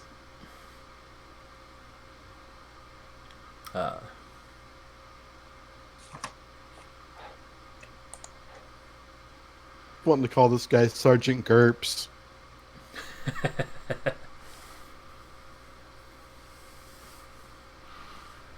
Yeah, that's a game I've never run, GURPS. Played it once or twice. It's fun. It's really hard to set up. It looks like character creation could potentially bog down and be kind of rough. Just The playing it characters- once you've got your character doesn't seem to be that bad, though. Oh, no, it's just getting to that point. And if you're running a game, all those NPCs you have to stat is insane. Do I have it sitting over here? For second edition Mutants and Masterminds, they put out a book called, I think it was called Instant Heroes or Instant Supers or something, where you just had all these different archetypes already statted. Oh, it was wonderful. It made it so easy. Because you could just grab one of those and, adjust a few things if you had a particular core for it in mind. It's kind of what I used some of the hero and villain books they've done for icons for. We were playing a game of icons last night, and we had our characters all ready, and then it turned out that the entire game was a flashback of one of the characters. So the rest of us had to make, for when they were a kid, so the rest of us had to make, off the fly, 20-point characters. Well, if you're just designing civilian kids, that's not that hard. But...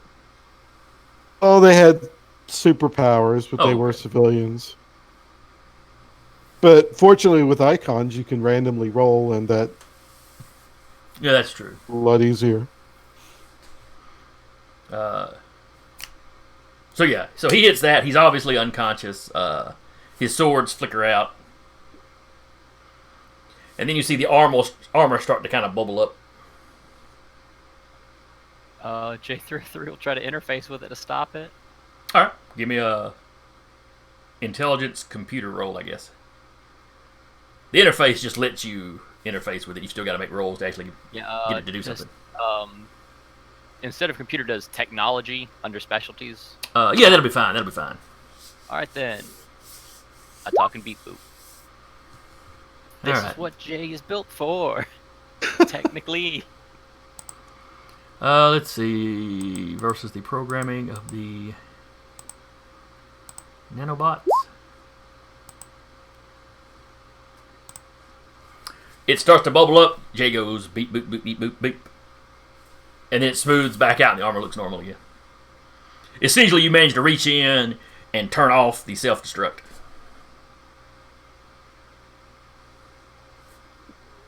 I will, at a super fast speed, read through all the programming and stuff that I can. Alright, how But fast is your also- super speed? 2. It just helps me do actions faster. Okay. But With the 2, that's main- probably, half the time it would take otherwise. Yeah. A big focus, though, is the fact we still need to catch the guy that is running on foot. Which I run at car speed. Everlast probably runs faster. We could probably go get him. Oh, well, the SUV might be able to catch him, but I don't know if it's still They're both messed drivable up. after We he got smashed super into speed it. people. Let's use the super speed people. Yeah, I think I'm at fast car speed. My super speed's at 4, so I think that's a car. You run off and catch him with no trouble. He's unarmed and he's just in a panic. This was not what he signed up for. You were supposed to be like helpless and tied up and stuff. This is a bit much. Oh, sorry to disappoint you. So you run up, you just grab him. Urgh! He's like, "Don't hurt me." Alright, and then we also need to peel this man out of the suit as long, after checking to make sure all the suit stuff won't kill him for doing that. Right. With a 16, you've pretty much got control of the suit. Oh, well, I pop it open. You know, you can't make it stand up and dance around, but yeah. Making all the latches undo, making it turn off or turn on, that kind of thing you've got. Yep. Cool. I undo the suit and gently place an unconscious man out of it. Alright, so he's laying there, and he's in, inside the suit, he's in like a t-shirt and, jeans kind of thing. And now, and J3 bolts up. We contact the police. And J3 stops bolting up. I think we have to contact the police, guys. Yes, you may certainly contact the police. Though until they get here, you've got 2 guys. Well, if you can get Gertz roused up, you'll have 2 guys you can question. What? Broken leg man won't speak to us? In addition to the broken leg, you realize he took a hit to the head too, so you don't know that you could rouse him up. He's got little gashes on both sides, where the door hit and then where he hit up against the car. Yeah, let's also get him out and just kind of lay him down, and make sure he's okay too. He's obviously going to have at least a concussion.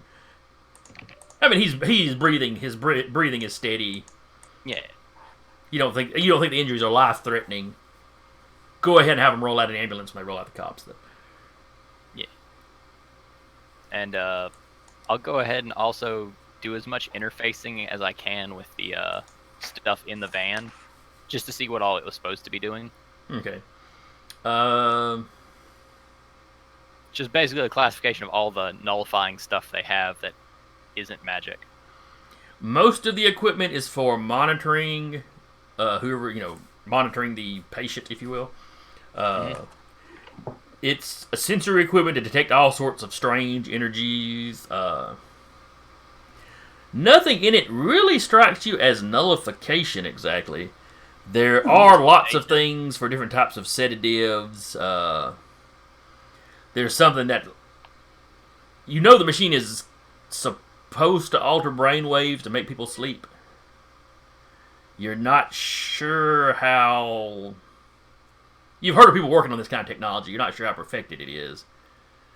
So, to you, it looks like the van is less about nullifying and more about, if they've knocked somebody out, keeping them out. Mm. And, J303, in concordance with actions he's previously done, will go, oh yeah, we should probably contact Spear about this too, shouldn't we? Because we now have a fully functioning suit of theirs.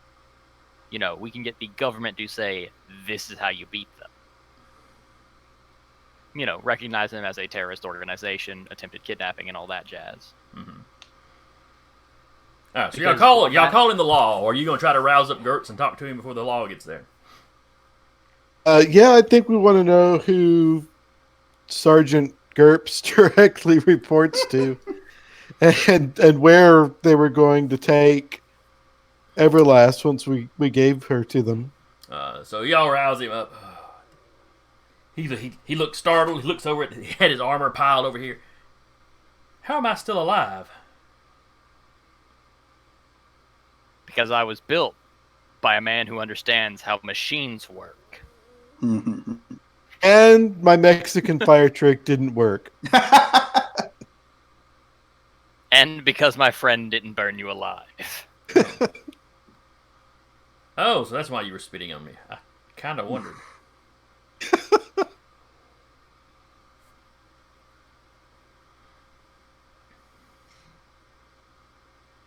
No, then he just kind of crosses his arms. All right, so we know you've got a connection. We know you have another higher up that you report to. How far are you along the career track to godhood? When the elevation comes, we'll all be elevated. Oh, it's a group effort, I see. All right. Great. And So basically those that died for the cause will be, returned to life and given godhood. So basically you're industrializing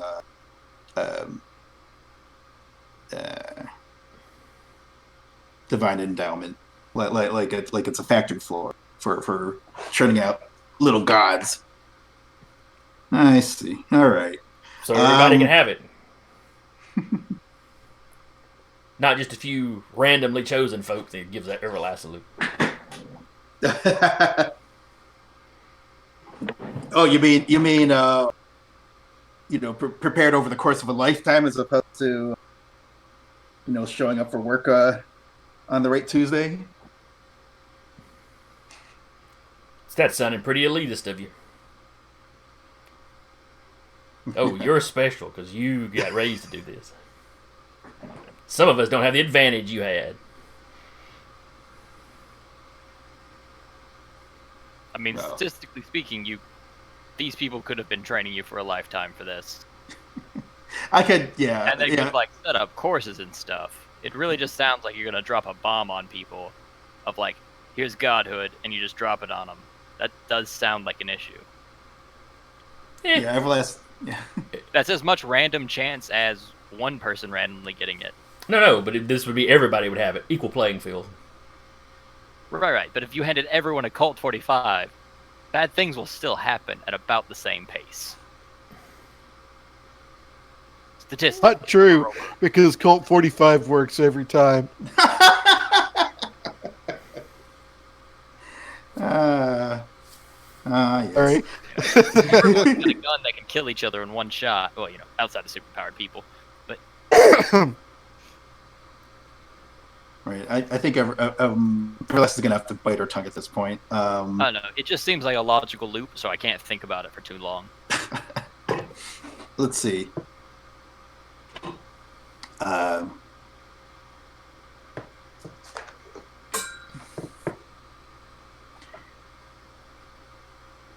Let's see. So who do you report to? I'm not telling you anything.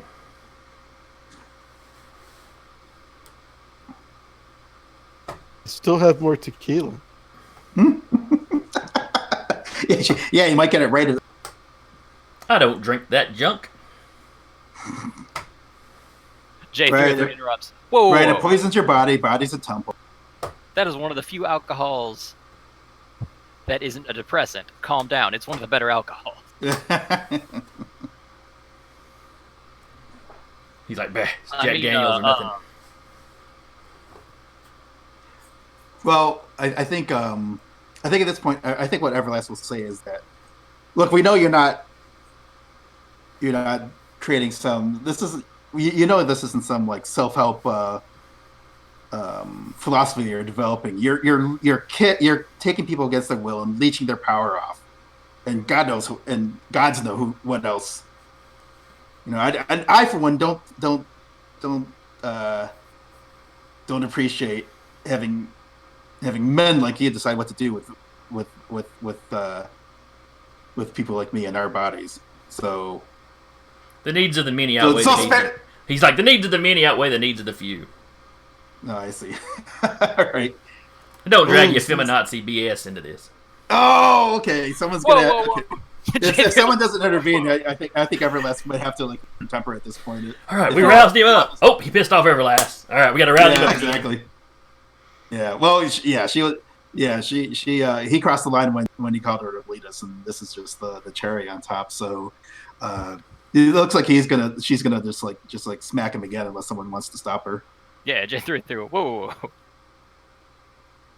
Okay. Everlast will just storm off at this point and just leave the interrogation to you two, because I don't think Everlast is going to be able to handle this, at least not in a productive way.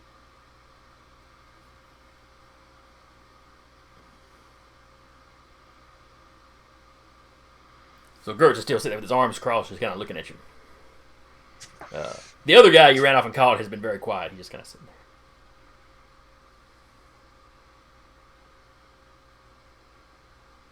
Maybe he'll talk. Mm. When y'all look over at him, he's like, Gertz is like, he's got nothing to say. You've got nothing to say. Kick Gertz. He's got plenty to say. J3 will pull out a sword. If you need him dead to talk, I'll kill him real quick. The guy looks kind of panicked. Gert's like, he's bluffing. If you want to roll an intimidation, though, you can give me a willpower roll versus the runner. Sure. Let's see, what is a thug's willpower?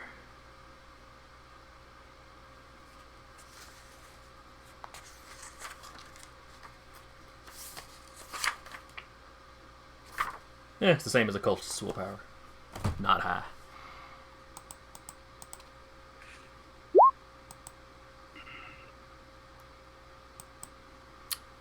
So that's a major success. No, it's a massive success.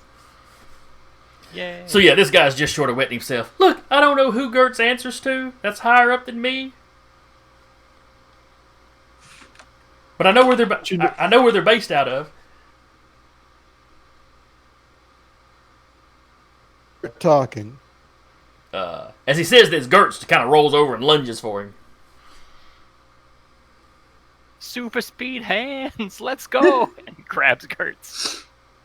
Yeah, so you got him. You kind of snatch him by the wrist. Nah, you don't. You're technically dead. Stop. And let's Gertz face is not moving at top speed because he's still hurt. And let's face it, your cult's gonna kill you when they see you anyway. Technically, you don't hear any of this. He doesn't talk to you. He screams at the other guy. Even if they kill us, as long as we die loyal, we'll be brought back. Yes, but when we fill out the police report, we're going to tell them that you were the one that talked. That gives Gertz a little bit of pause. The other guy's like, just let me go. Just let me go. I'll tell you whatever I know.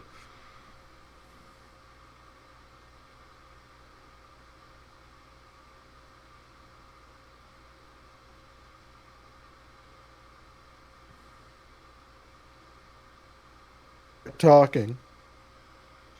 Actually, at this point, you're already dead without our protection. Because Gertz will live, and Gertz has contacts. And Gertz has already noticed you're going to betray him. You need our protection all of a sudden. You've made a minor misstep, sir. Like, oh. Protect me then. Protect it. Witness protection. Deal and deal. They're on the rig. These cultists just don't think very clearly. He goes, they're When on the you're in rig. a murder cult, it's really easy to get people out of murder cults. He tells you they're on the rig. It's on the river. Over close to I think it's a wildlife refuge. I'll have to look it up again. And when he says the rig, J303, as a local, you know what he's talking about. Okay. There was a company that bought an old unused or no longer used oil rig out in the Gulf, and they hauled it up the river just out to up here around Shreveport. They were going to use it for some kind of. They were doing some kind of trying to set up some kind of water purification thing. It was like going to be a test site. But they wound up spending an enormous amount of money moving the thing. There was mismanagement. It was this whole kind of boondoggle. The company went under. So you've got this relatively small for an oil rig sitting off in the Red River.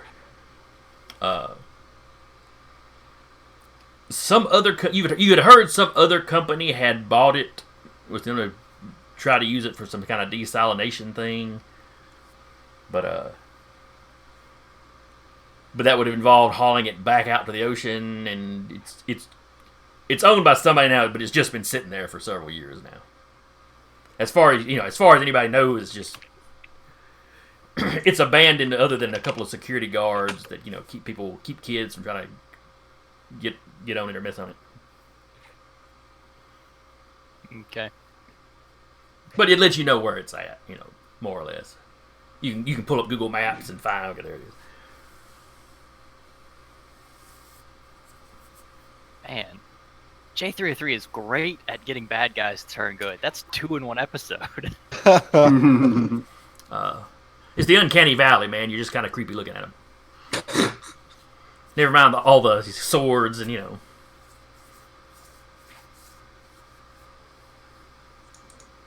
we have any more questions before the police arrive? Didn't know who Gertz reported to, and Gertz isn't going to talk, so. Yeah. We've got a location. Yeah. We've got more to do. Go us. And yeah, running in the background, J303 will contact Spear. And inform them of, location. We have a powered suit of the Pantheon organization deactivated, and will be in the hands of Shreveport police within a matter of, so many minutes.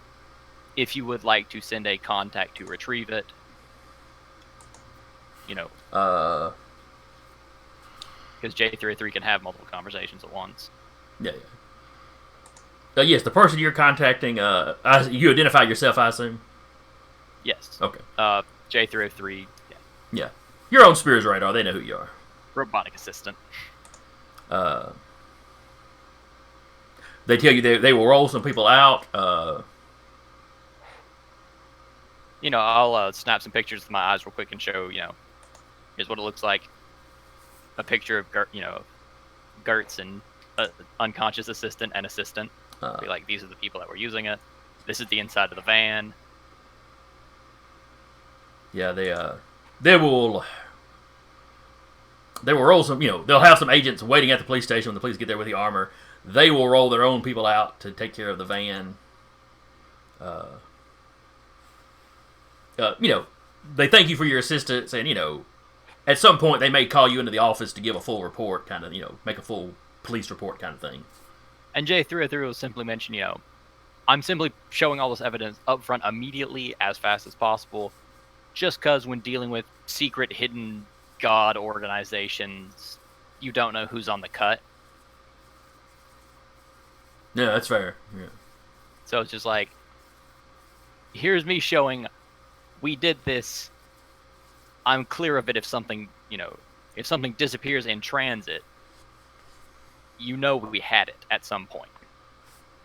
So you know who to start pointing fingers at if it disappears.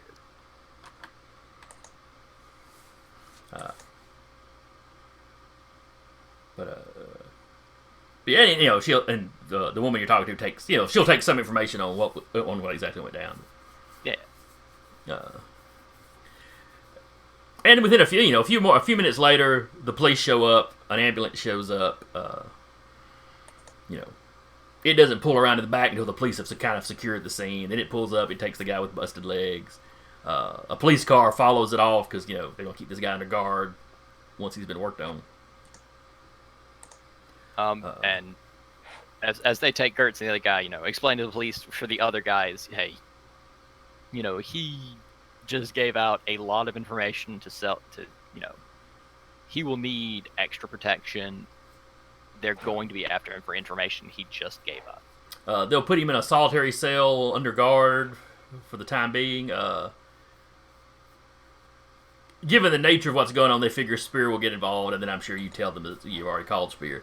Yeah, so they'll keep him in solitaire until Spear shows up, and then undoubtedly they'll have some kind of witness protection kind of thing for him if he's rolling over on a powered organization. J303 will, put a hand on the man's shoulder and be like, I assure you, as a being that isn't human, as a outside observer of this nonsense, you're doing what is morally right. You did what was morally right to tell us. Okay, sure, man. I just don't want to be killed. You also did the thing that's less likely to get you killed. Okay, yeah, that's good. Because I'm not the nice. I still say we tell the police to put in their report that it was Gertz that talked. He's like, the cop taking your statements like, as amusing as that would be, can't file false information in a report. I mean, we got rules. I like where your head's at, but Now, do you tell the police about the rig, or y'all gonna go check that out yourself? You mean? Oh, the rig. Okay. We will, simply because we already know the other guy's going to. And we want to be transparent. That's fair. He's like, there's gonna be a bunch of them armored suited guys there. And he just kind of looks all like, oh, that's not really something normal police kind of handle. Well, as long as you can, as long as you get the statement and the information to know that it's, a hideout for supervillains, well, there's going to be a little bit of legal look away should that, fall into the river. Well, we prefer to have evidence, but yeah. Oh, don't worry, you'll have a lot of video evidence. Okay. I'm a robot. Oh, yeah, he's like, oh, you got cameras in there or something. Okay. Yes, sir. Yes, sir. You're like a humanoid iPhone. Gotcha.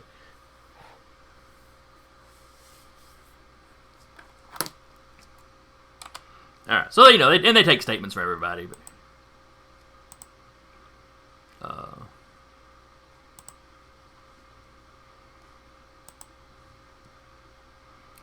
all right. So, where do y'all want to go from here?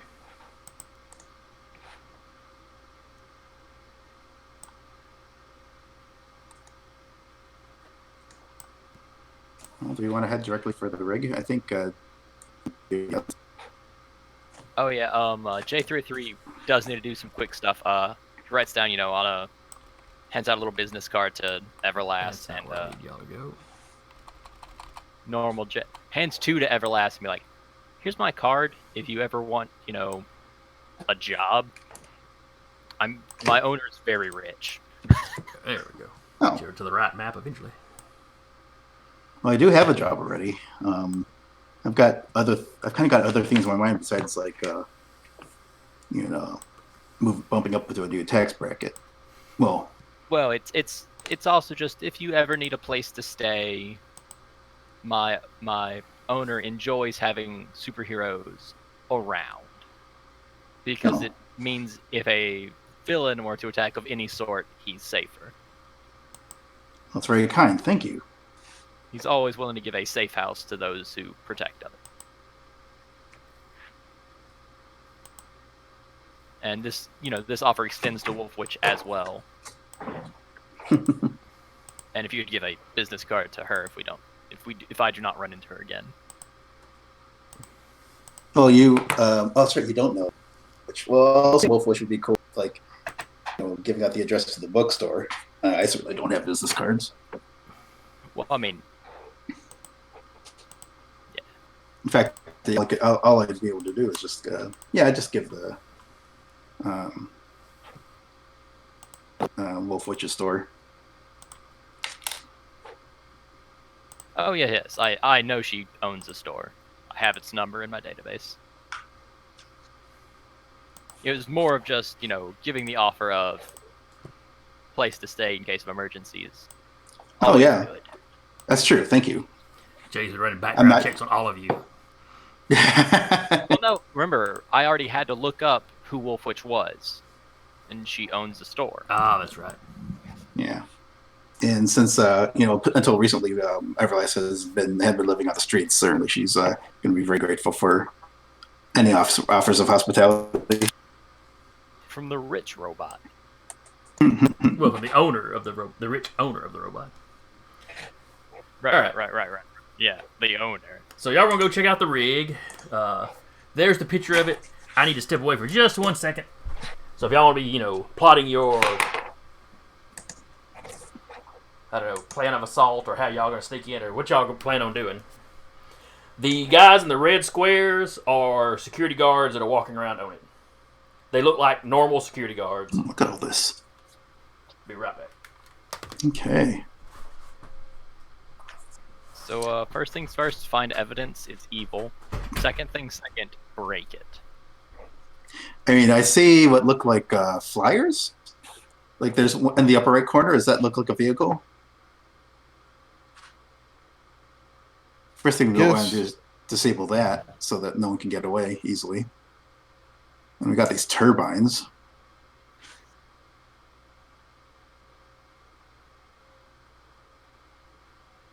Yeah, I guess one thing we don't want to do is to blow up the whole place because there go the evidence.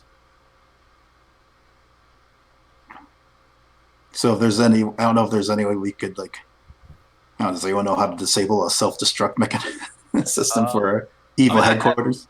I have interface. That's so right, long you as do. I've got a Hey. computer. If there's a self-destruct, you can find it, Yeah, assuming you can get into their system. right. We have a place to plug in. So they're just regular security guards. Those are, yeah. All right, guys, I hurt my back, and it's like, dang it, it Uh-huh. hurts just to sit. Oh, shoot. I'm sorry, man. Well, we are getting close to the end of the session. Yeah, no, it's. I haven't even been able to write all week long. Just can't focus. It's like, oh, it sucks. Hmm.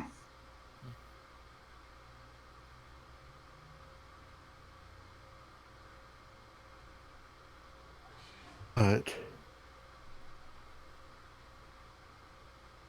I don't know. I'm just so tempted to just be like, let's just break the pillars on this thing and let it fall into the ocean or the river. Well, that might be a little polluting too. That's nothing we want to worry. We should probably worry about. They've already moved the rig once, so I doubt there's going to be any major spills from it. Oh, that's good. That's right. He was telling. Don't tell me that's a good point. I want us to think of a better plan than just knock it down. Because you're not quite at building strength. That's a 9 on strength. Yeah, I'm not. Yeah. So I'd have to make a gadget that enhances your abilities for us to do that. Which is possible, but... Yeah, we should Pretty try. luck.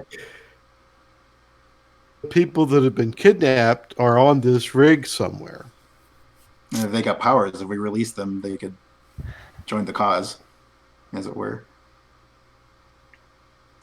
Well, I'm not a hero. I don't think we want to just, want to get them out.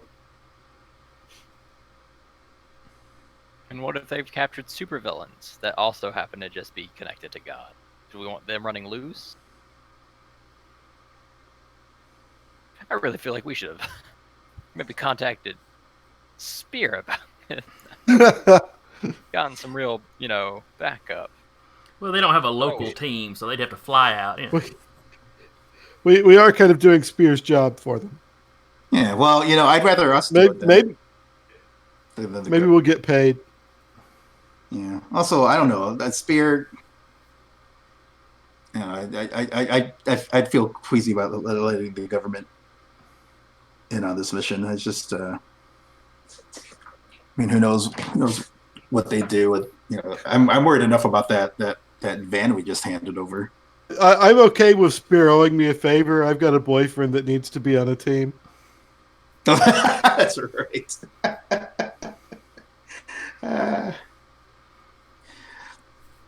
Anyway,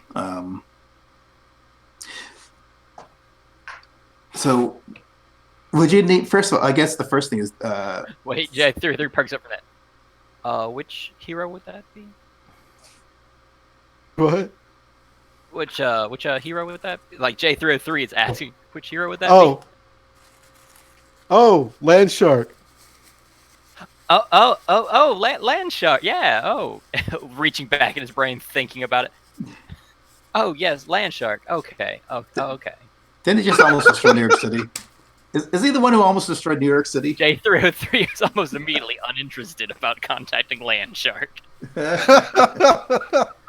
because he may have wrecked a few city blocks in Queens just the other day. He is one of the few heroes I don't want to have any knowledge of where I live because he's you that can kill me. He would be great for bringing this rig down. He's great for bringing anything. And most of that city over there.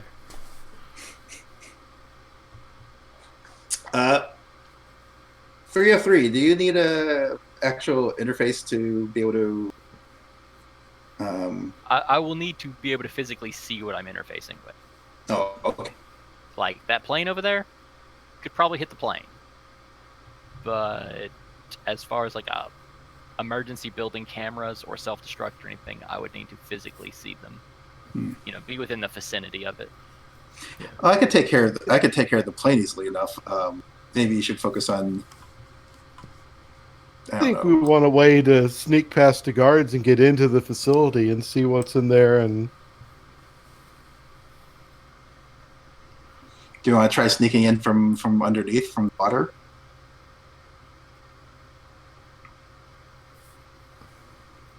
I could live with that. my knowledge of oil rigs is almost nil, and I'm assuming the same would be going for my character too. I have very little knowledge of my buoyancy. Don't really possess that. All right, the Red River tends to be at a depth of about 40 feet. So you could get deep enough that you probably wouldn't, even if somebody was looking over the edge at you, they probably wouldn't notice you.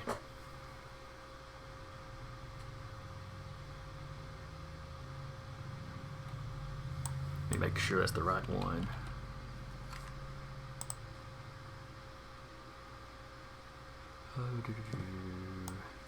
And I'm looking at the map, and I'm not seeing anything that screams.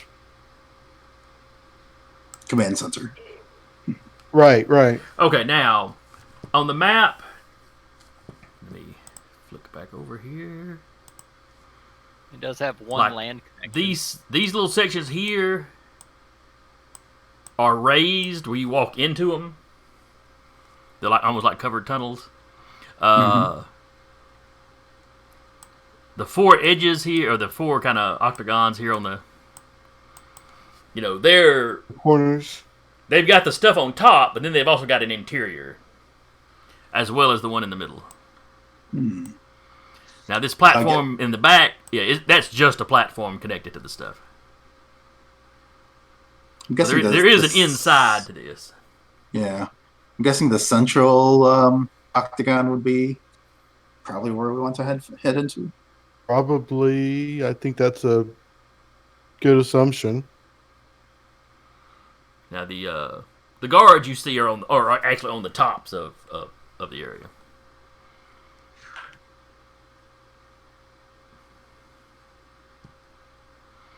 Oh, and this front bit here, from the land you walk through a kind of a raised area out onto this platform.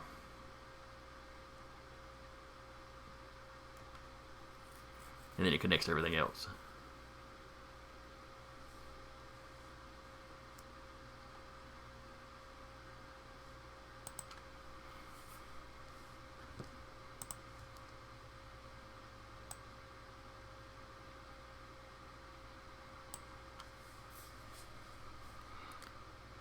But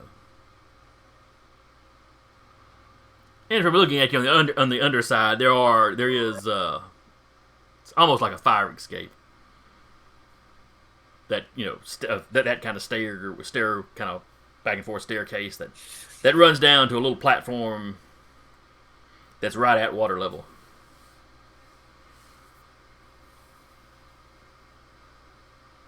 This thing is not sitting as high out of the water as most oil platforms.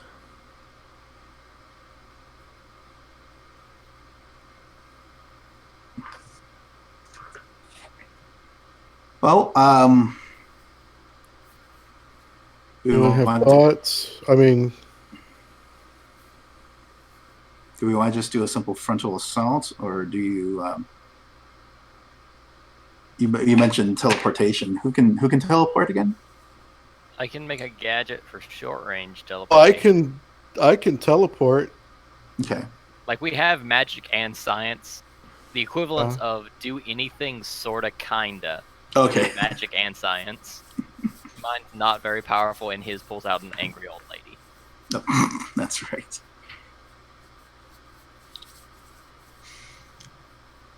Well, maybe we should save that for the plan B then. Well, and it's like,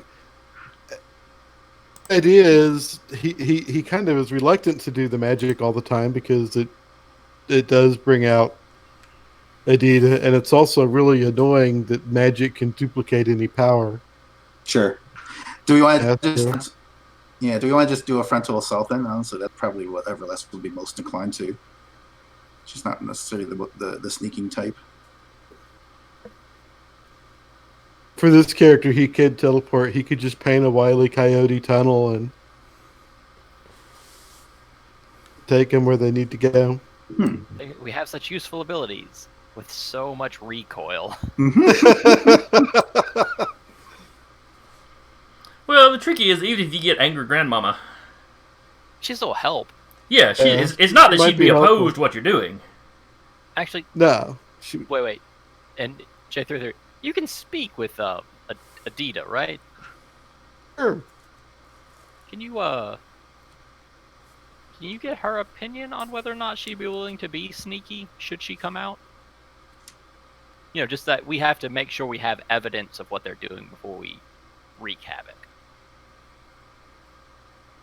As a dead woman, I think she would find Pantheon pretty offensive. And would certainly be willing to cooperate with whatever plan. Well, would it be cooperate in the sense of, yeah, we need to break this place, or cooperate in like, yes, gather the evidence, let's get them in jail? Or is it, you evildoers, you want to know where souls go, I'll show you where souls go? Oh, she'd a little closer to the later. Is there a way to convince her for us to get evidence first?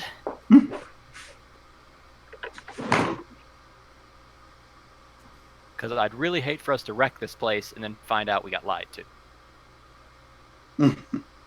Oh, I mean, I don't know that she would be bloodthirsty to people that are potentially innocent. Don't, until they know. Can Adita hear this conversation right now? I would think so, because I always kind of pictured her as hanging around a lot. Rough. It's not just that she's like another personality in his head. It's like her ghost may be standing over his shoulder, listening to the entire conversation. Yeah, which means I cannot offer to just knock you unconscious if she comes out.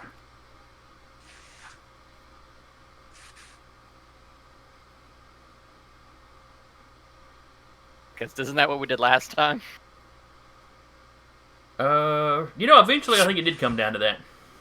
I think Anna torched her when she tried to That's get right. She came when she tried to Came go out into the the wrong- men's room. Because she went into the women's room to begin with. Oh yeah, I forgot. I'm a guy. And then, Just I think she got remember, tasered. man.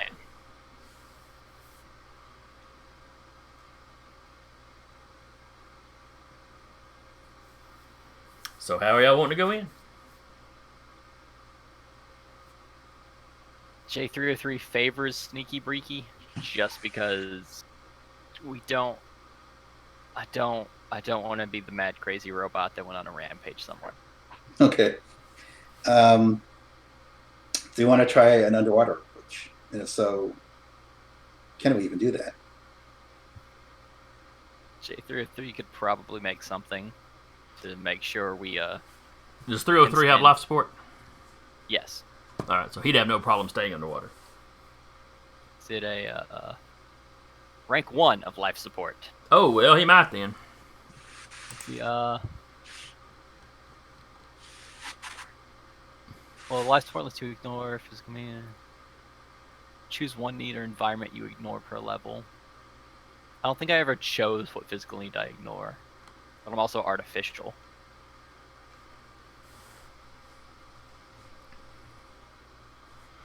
So do you not have to breathe, or do you not have to eat? Or is pressure not a problem? I mean, I eat electricity. That would be the real change for eating. So I guess breathing wouldn't have to happen at all. Okay. In that case, you'd be fine underwater. No deeper than this is, pressure is not going to be an issue. Well, I mean, I can also just build a gadget to mitigate That's true. the effects of underwater if need be.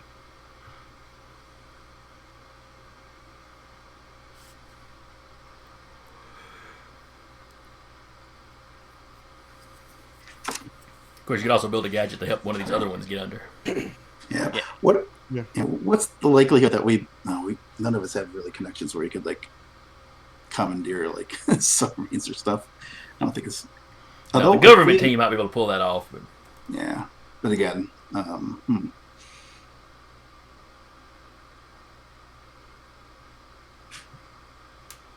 if we were to if we're the how feasible would it be to like even just give me and St. Moon, or if we can for us to get hands on like even like scuba equipment?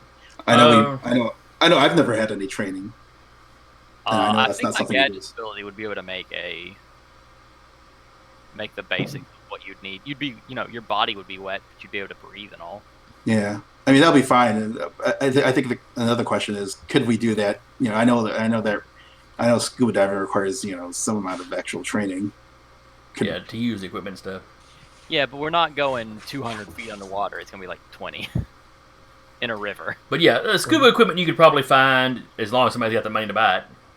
Yeah, I mean, do we want to do that? Like, just dive down and I could just enter our way in to like I don't know what might look like a good entry point. Well, the center chamber, you got that stairwell thing that runs down. Well, punching a hole will just flood the place. We don't want to do that either. So you could always, if you swam under, you could come up, get on those stairs, and get up to a door. Oh, I see what you're saying. Yeah, exactly. That's much better. So yeah, if Jay It's wanted just a question of would we rather teleport or do the scuba thing. Well, that's true. There's a platform that those stairs end on at water level. So once you got where you could see that, you could just teleport to that and then walk up. Mm-hmm. Although if the magic powers are as tricky or unstable, teleportation could be a particularly bad thing to go haywire unexpectedly. Although, if he's doing the Wile E. Coyote tunnel, he is doing a ritual, so that okay. So the ritual does not have the unstable on it, or I wasn't sure how to assign the points for that. Is the ritual a separate ability? Let me look at your character sheet. You would have to put a limitation, or you would. This magic is both instantaneous and unstable. But if we did the ritual, and it can trigger alter ego. Okay. Ritual negates the instantaneous, obviously. Yeah. The more I think about it, maybe magic's a better way to go because I mean, given who we are, I mean, that seems like a more likely plan to take than like improving scuba diving out of nowhere. I feel like that like magic's more within your wheelhouse, so I feel that's probably the way we should do it. But yeah, if you wanted to do your magic as a slow ritual, I would say that gets rid of the instantaneous. And since it's getting rid of an advantage, I'll say you can get rid of the disadvantage as well. So it takes you longer to do it that way, but it's safer to do it that way. Obviously you can't use a ritual in combat, but in this instance, you got plenty of time. He'll just paint a tunnel on the wall.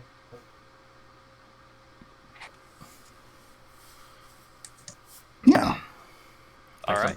Take some black spray paint. Well, he does carry paints and stuff with him, too. Okay, more of a traditional painter. Okay.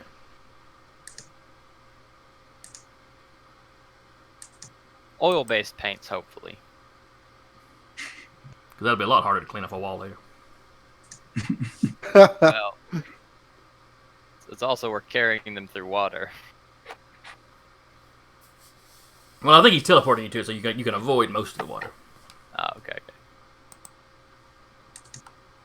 It's okay. You have no problems. You teleport your guys to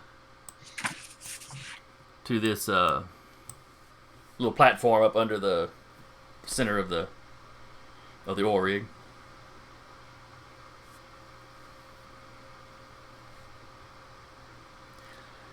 And then you start kind of jump up the... Because, the little platform, it's all metal. The stairs are all metal up under here. So it's almost like walking on, like, aluminum bleachers at a school. If you're not careful, it makes a lot of noise.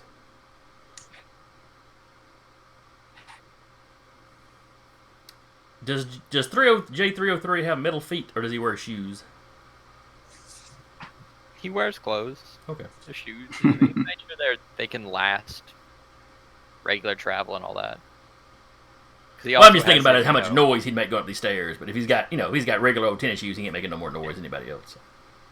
Because he also wears the shirt that says "Robot on Duty," stuff like that. So everybody, give me a stealth check as you try to get up these stairs, quiet enough not to draw attention.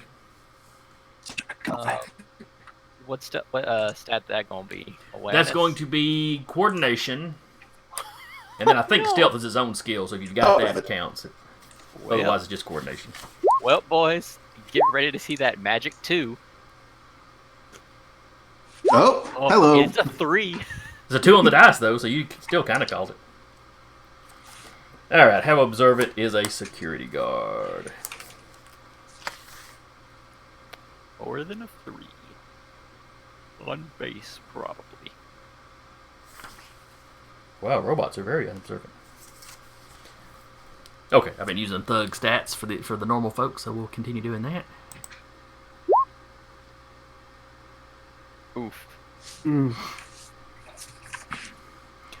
All right. Is J303 heavy? Fairly. Or is he average weight? He's heavier than human. But he's heavier than human, but probably just like motorcycle weight. So not freakishly heavy, but heavier than a person his size. Yeah, but probably noisier than a human on the stairs and stuff. Well, I mean, that explains the bad roll. Well, I mean, my coordination's garbage. I'm not a stealthy thing. But yeah, it could be explained as easy as there's a rusty ladder hook that, Jay grabbed it, and Jay being heavier, it just creaked very loudly. Yeah. It's not that you were making just enormous amounts of noise.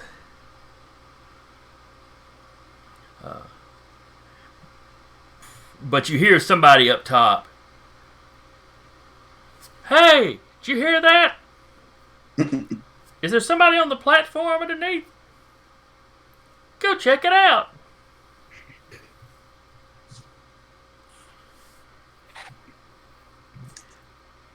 No one here but us fish. Glug glug. That didn't sound like a fish talking. Oh, right. Fish. Yeah. So you hear them going, go check it out.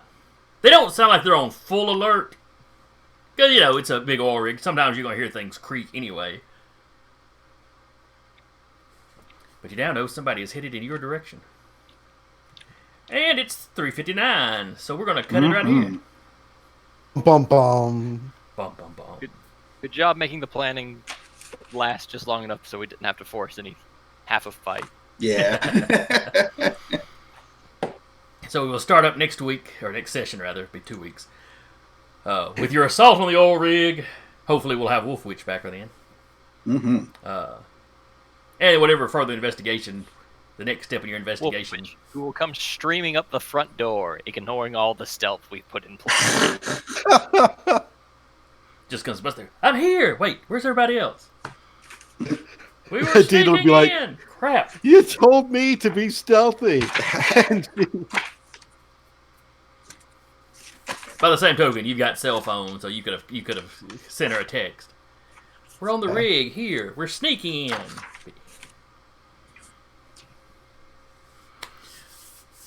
But anyway, we'll wrap up there. So, hope y'all had a good time. I enjoyed it. Yeah. We'll have to think of hijinks that you can get into on an oil rig. Let's see. Don't know. Didn't have anybody in the stream chat today. But anybody that comes by and watches the video later, hope you had a good time. Hope you show up next time. We'll be back in 2 weeks. Again, I've been your GM for the day, Jason, and with me has been Taylor playing J303, Curtis playing Saint Moon El Bruja, and Curtis playing Everlast.